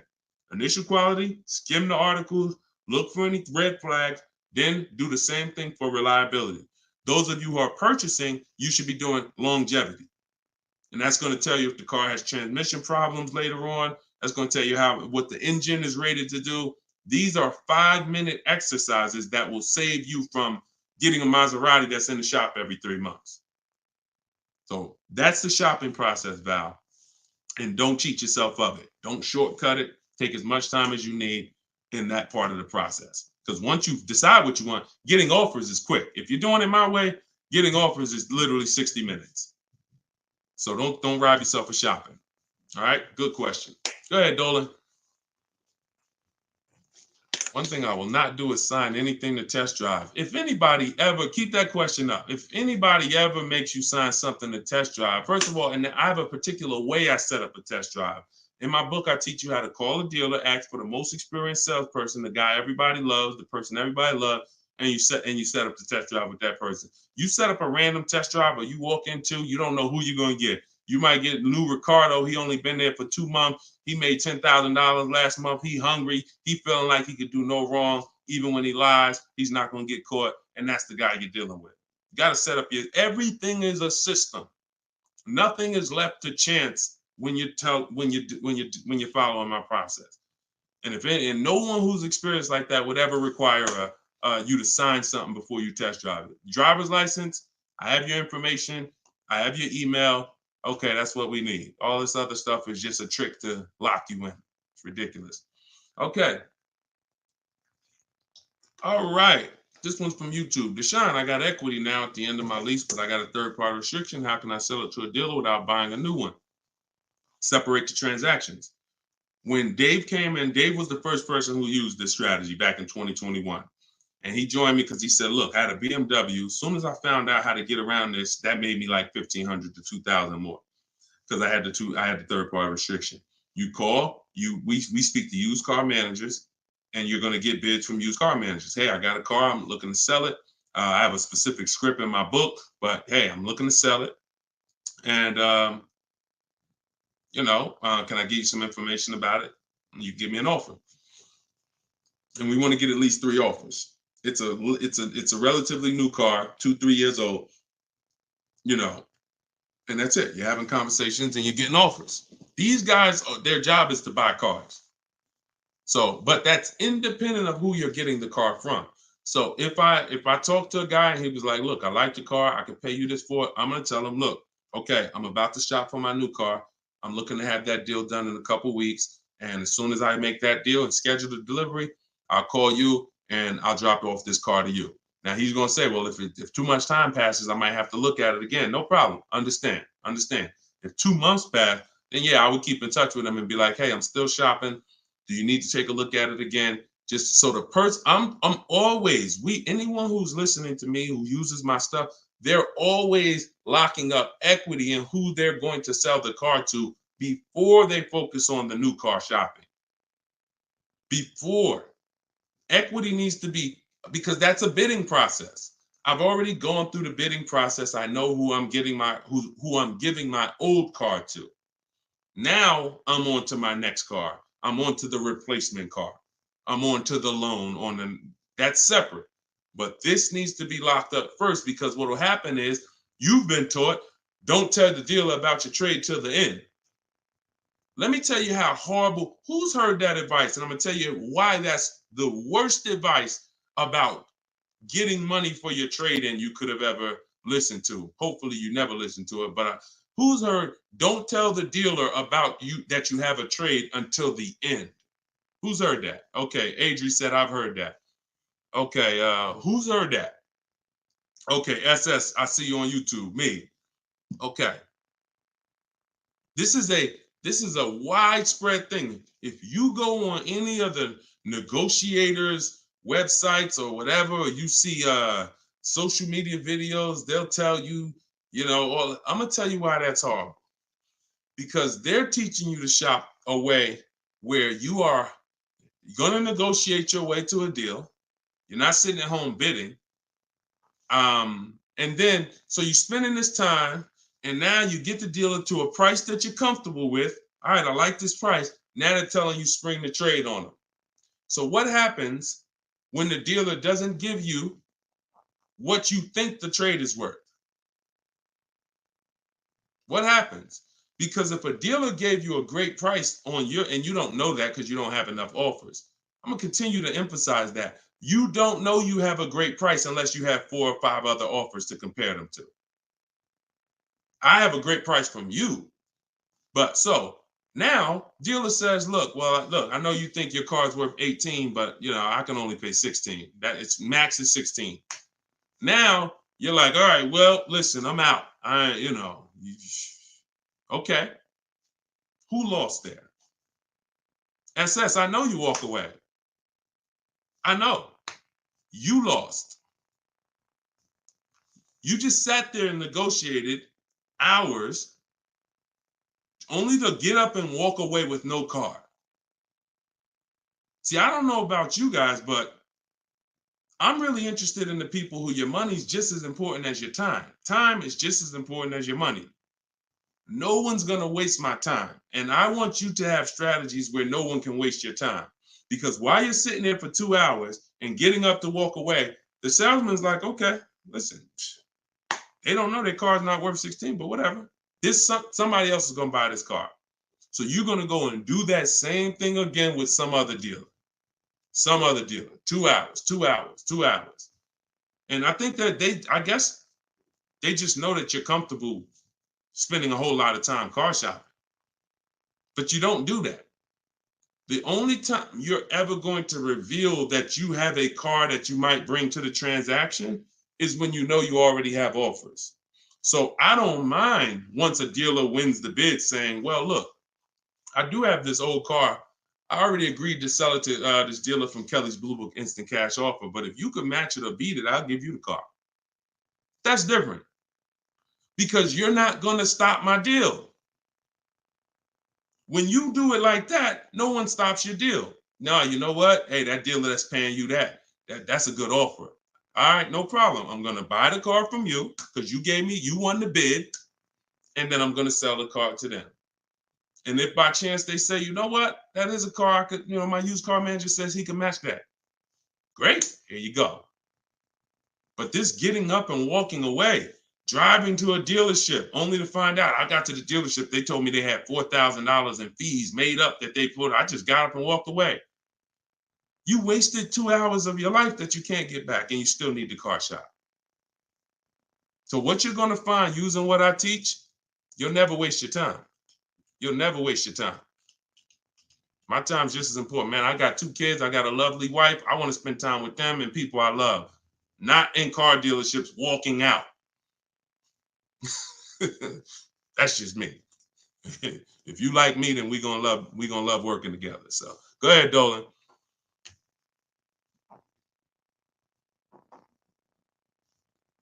All right. Why is the dealership telling me I have to pay a down payment on a lease? You're only talking to one dealer. That's it. 80% dealer. See, listen, lazy shopping. And listen, I don't know you, Jamaica. I don't know how familiar you are with my stuff.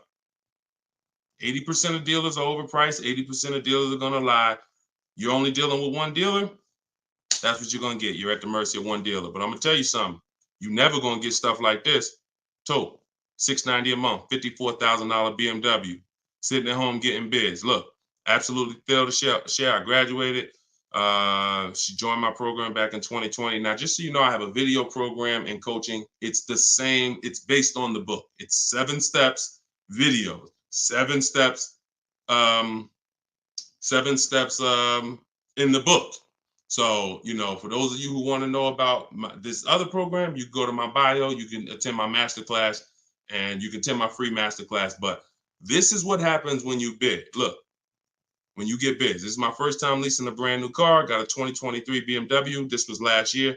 Awesome lease incentive, 75 off, plus you got $1,000 off. Look, Greg, 527. Look, monthly payment, 527. You don't see down payments here. Look, Danielle, $550 a month with first payment down. That's it. Included maintenance, gap insurance, all the fees. Look, we could do this all day long. This was Bonita in the middle of the pandemic. Middle of the pandemic, while people were paying $5 grand and 10 grand over sticker for Telluride. Look, I got my got my dream vehicle, 2023 Kia Telluride. Got that in December 2022. Bids, 600 down, 600 a month. That was a 1.25 lease. I remember when she got it. And I always show that because people were out there, oh, there's no deal. People have been saying that for years. People have been saying that to me for years. Deshone, there's no deals out here. Somebody probably wrote that in the comments. I'm sure that's one of the questions. Sean, it seems like it's no deals out here. And listen, no strategy, no deals. Strategy, great deals. So one of the things we're never going to do is listen to what one dealer says. 5 dealers, 5 offers. You could do it your way, manually, or you could do it my way. It's up to you. But you get 5 offers because 4 are overpriced. That's the numbers. Okay? And that's how you guarantee when you drive off with a car that you paid the lowest price in the market. You can't guarantee you paid the lowest price in the market when you only got one price. You can't guarantee when you only got 2 prices. Now, somebody who in my book, I teach something called the 25-to-5 strategy. This is for new cars and leases. We connect with 25 dealers online using my templates. You copy and paste. I got all my stuff in there. You just fill in what you want. And then we reach out to, and then out of those 25 dealers, we're shopping all their inventory. So we got a good shot of, out of 25, we got a good shot of 10 of those dealers having a car we'd be interested in. And our goal is to get 5 offers. That's it, all by email. So you can do it your way. You can call, you can do however you want, but we know this because we shop better than anyone else in this world.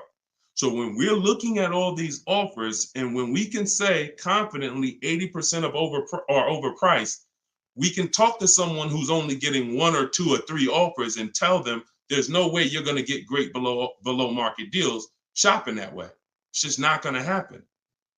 So I wish I could tell you you could mix your way. The only thing I can say about mixing your way is if you don't want to use my strategies to get the 5 offers. You want to get 5 offers some other way, God bless you. But you get 5 offers if you want below market deals. And if you're looking at super popular vehicles, Charles got a Palisade. Look, he got 10 offers. I reached out to 35 Hyundai dealers, got 10 quotes back. Offers range from 1.3 to 1.23 to 1.66. He ended up with a 1.23 lease on a Hyundai Palisade. $48,000 vehicle, $597 a month. So that's why the dealer you're dealing with is telling you you need a down payment because that's who they are. They're an 80% dealer. They're an 80% dealer. All right? That's just what it is. Strategy. Go ahead, Dolan.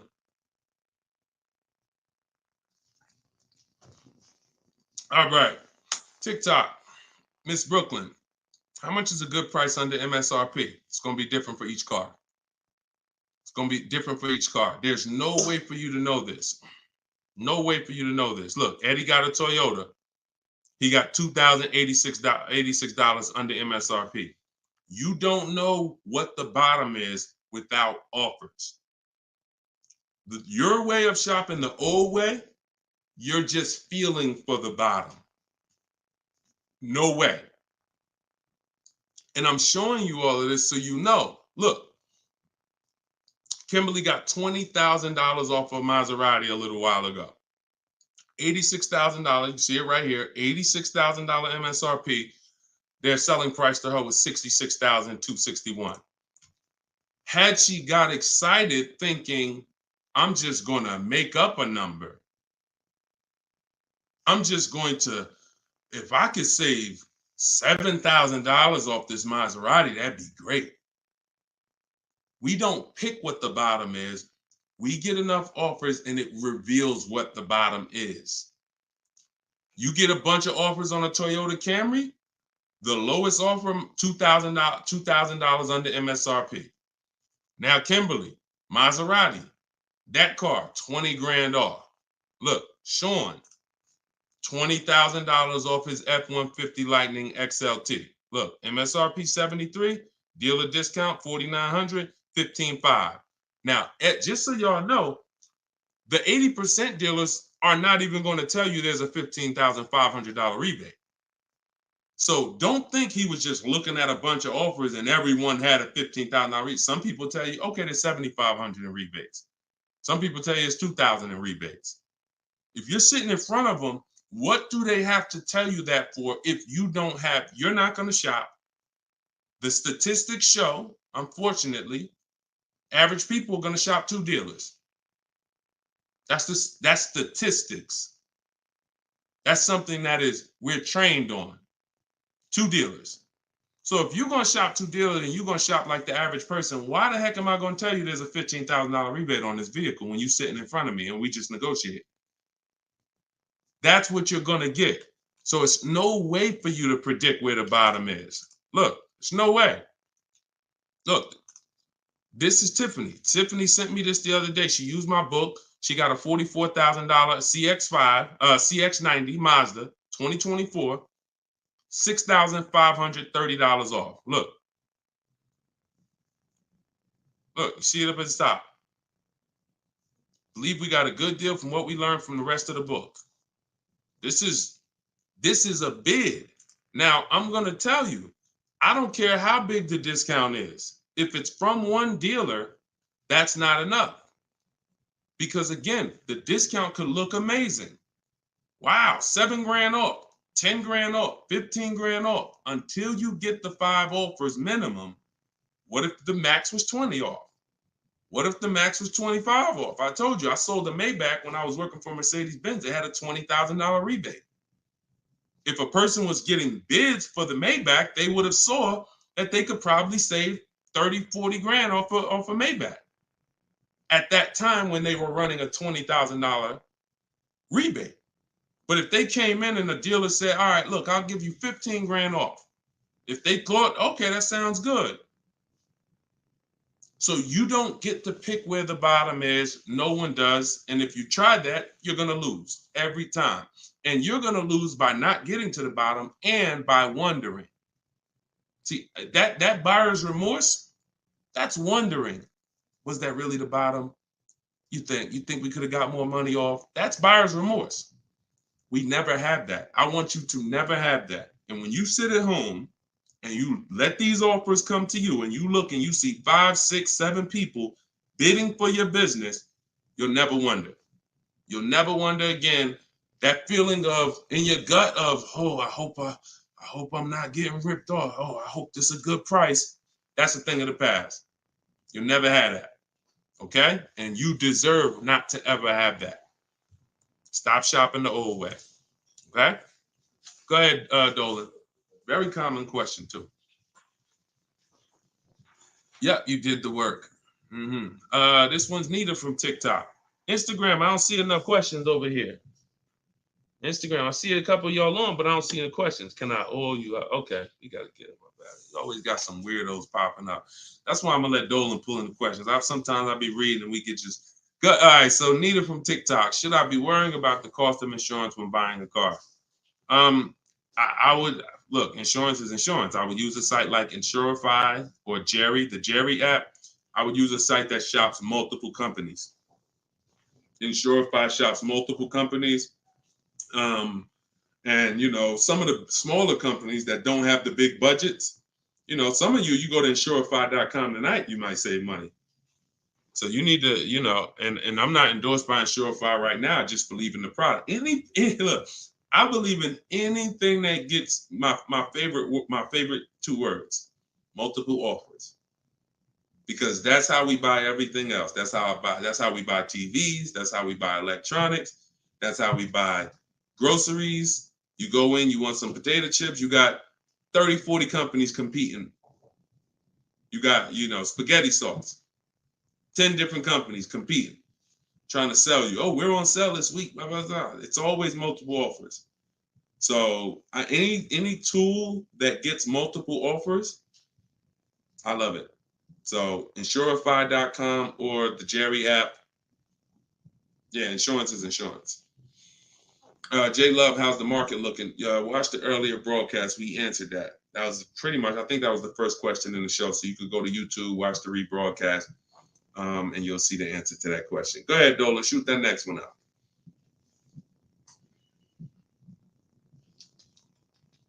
Okay, what is a third-party offers? What is a third-party restriction?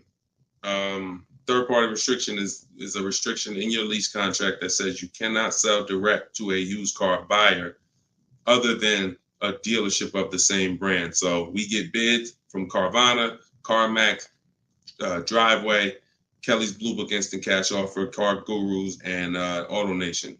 3 of those offers are from local dealers. 3 of those offers are from online car buyers. And they cut a check same day. Simple process. They compete. Third-party restriction means you can't sell direct to them. You would have to buy the car and resell it. We don't do that. We sell to a dealer of the same brand. We get bids from a dealer of the same brand. So that's what a third-party restriction is, and that's how we handle those. All right. Go ahead, Dolan. Everything I'm teaching for those who just came on is in my new digital book. It's called Car Shopping. Well, it used to be called Car Shopping for people that hate car shopping. Now it's just Cars from Home. 7 steps to saving time, money, and avoiding dealerships. So for those of you who want the same results that you're seeing from all these people, if you want those below market deals to be your below market deals, and you get the roadmap, you get the guide, it's a step-by-step blueprint. First step is, because many of you don't know the 7 steps. Those of you who have the book, you know it. First step is the most important question. How many years are you keeping the car? That's the 8-year rule. That's going to help you decide whether you need to buy or shop for a great lease deal. Second step is the equity assessment. Third step is deal structure, and it's deal-focused budgeting. We don't just budget. Budgeting is whatever it is, I'll just budget and I'll see what I could afford.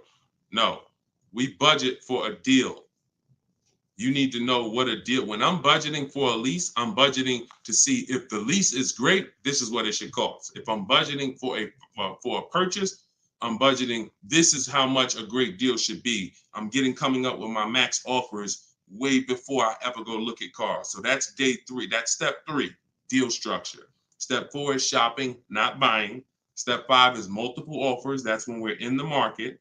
Step 6 is paperwork and protection. Step 7 is delivery. 7-step process. So everything is in there step by step. You can get your copy for 75% off as part of our book launch. It's in my TikTok bio, in my Instagram bio, or if you're on Facebook or YouTube, it's in the comment section, or you can scan the QR code on the screen. If you're watching us on TV, you can scan that QR code with your camera to get your copy.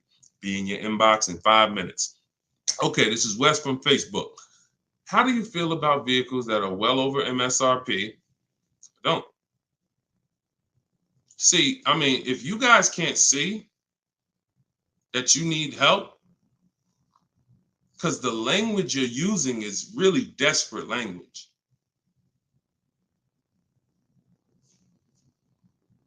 I really don't know, like, because here's the thing. You're walking into dealers because that's all you know to do, and you're saying that stuff.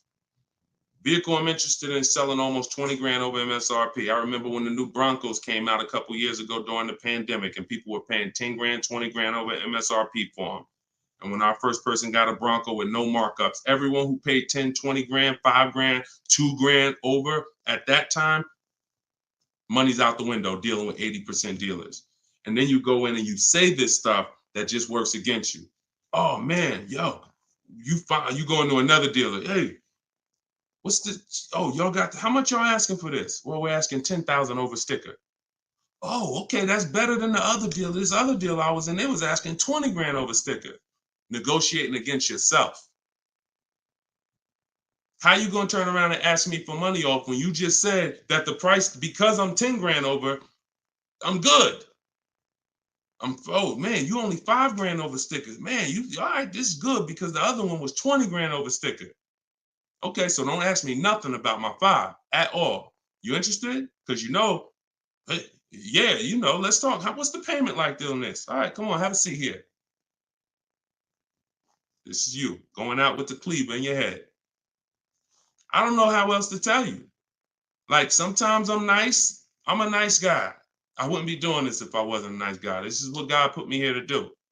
But I'm telling you, you're a sheep to slaughter.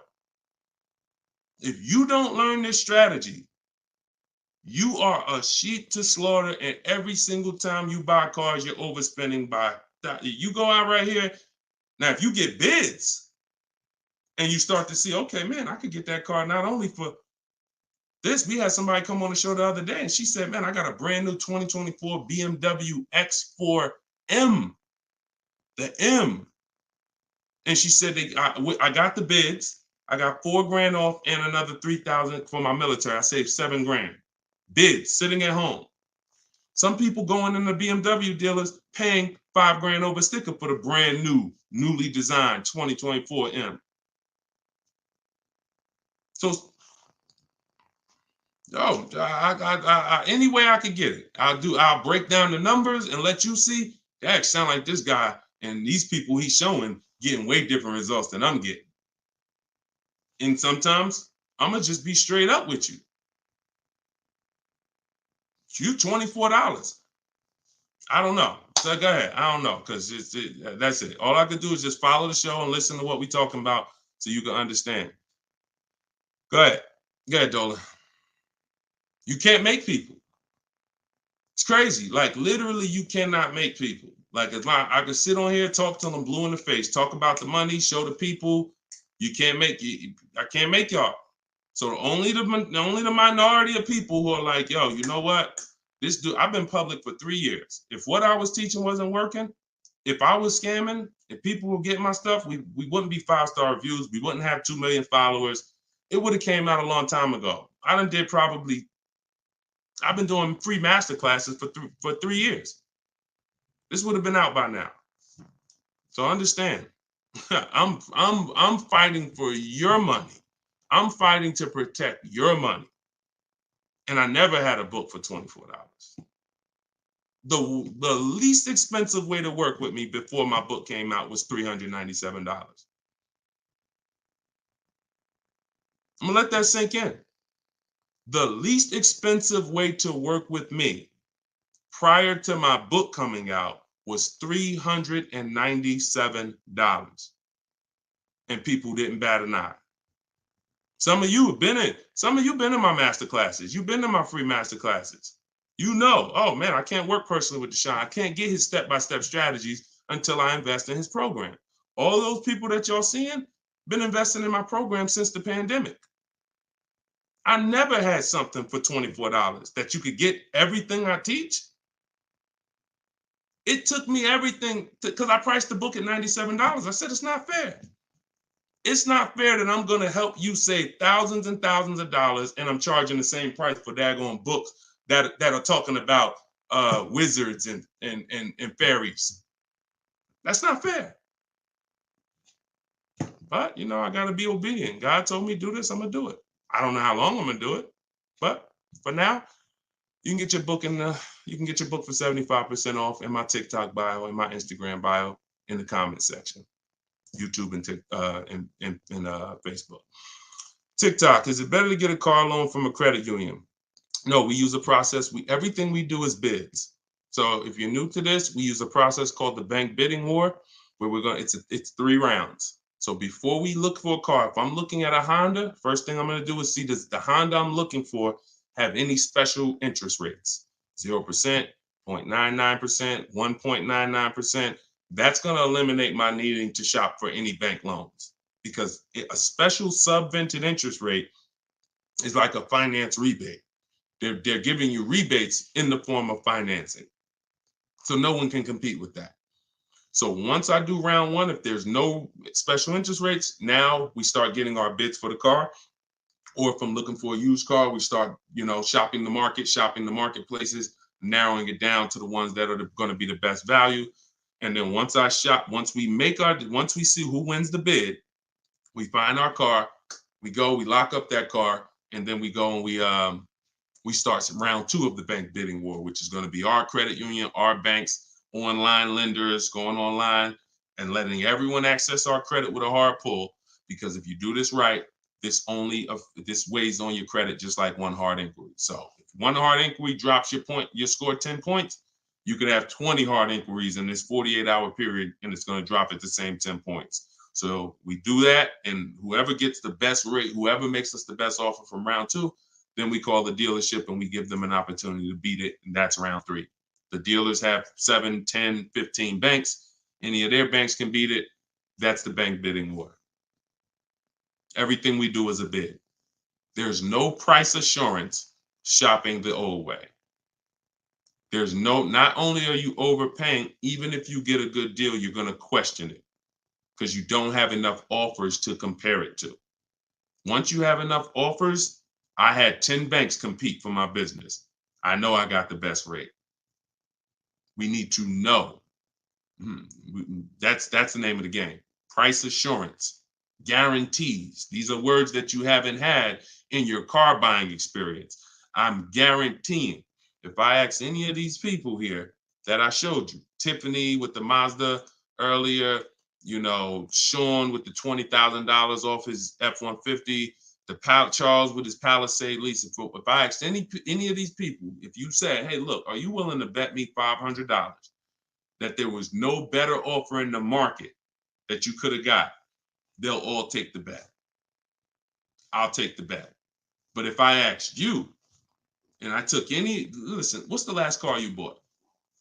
Okay, are you willing to bet $500 that there wasn't any lower offer in the market for that same car?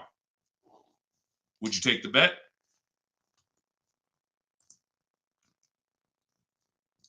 No price assurance. No price assurance. Price assurance only comes through multiple bids, multiple offers. All right. All right, y'all. I think we're going to wrap. Thank you, Nita. I'm glad you enjoyed that. We've been on for about an hour. This is our 7 p.m. show. You may see the rebroadcast. Well, we'll see the rebroadcast. You can invite your friends to the rebroadcast. We play them throughout the day on all our channels.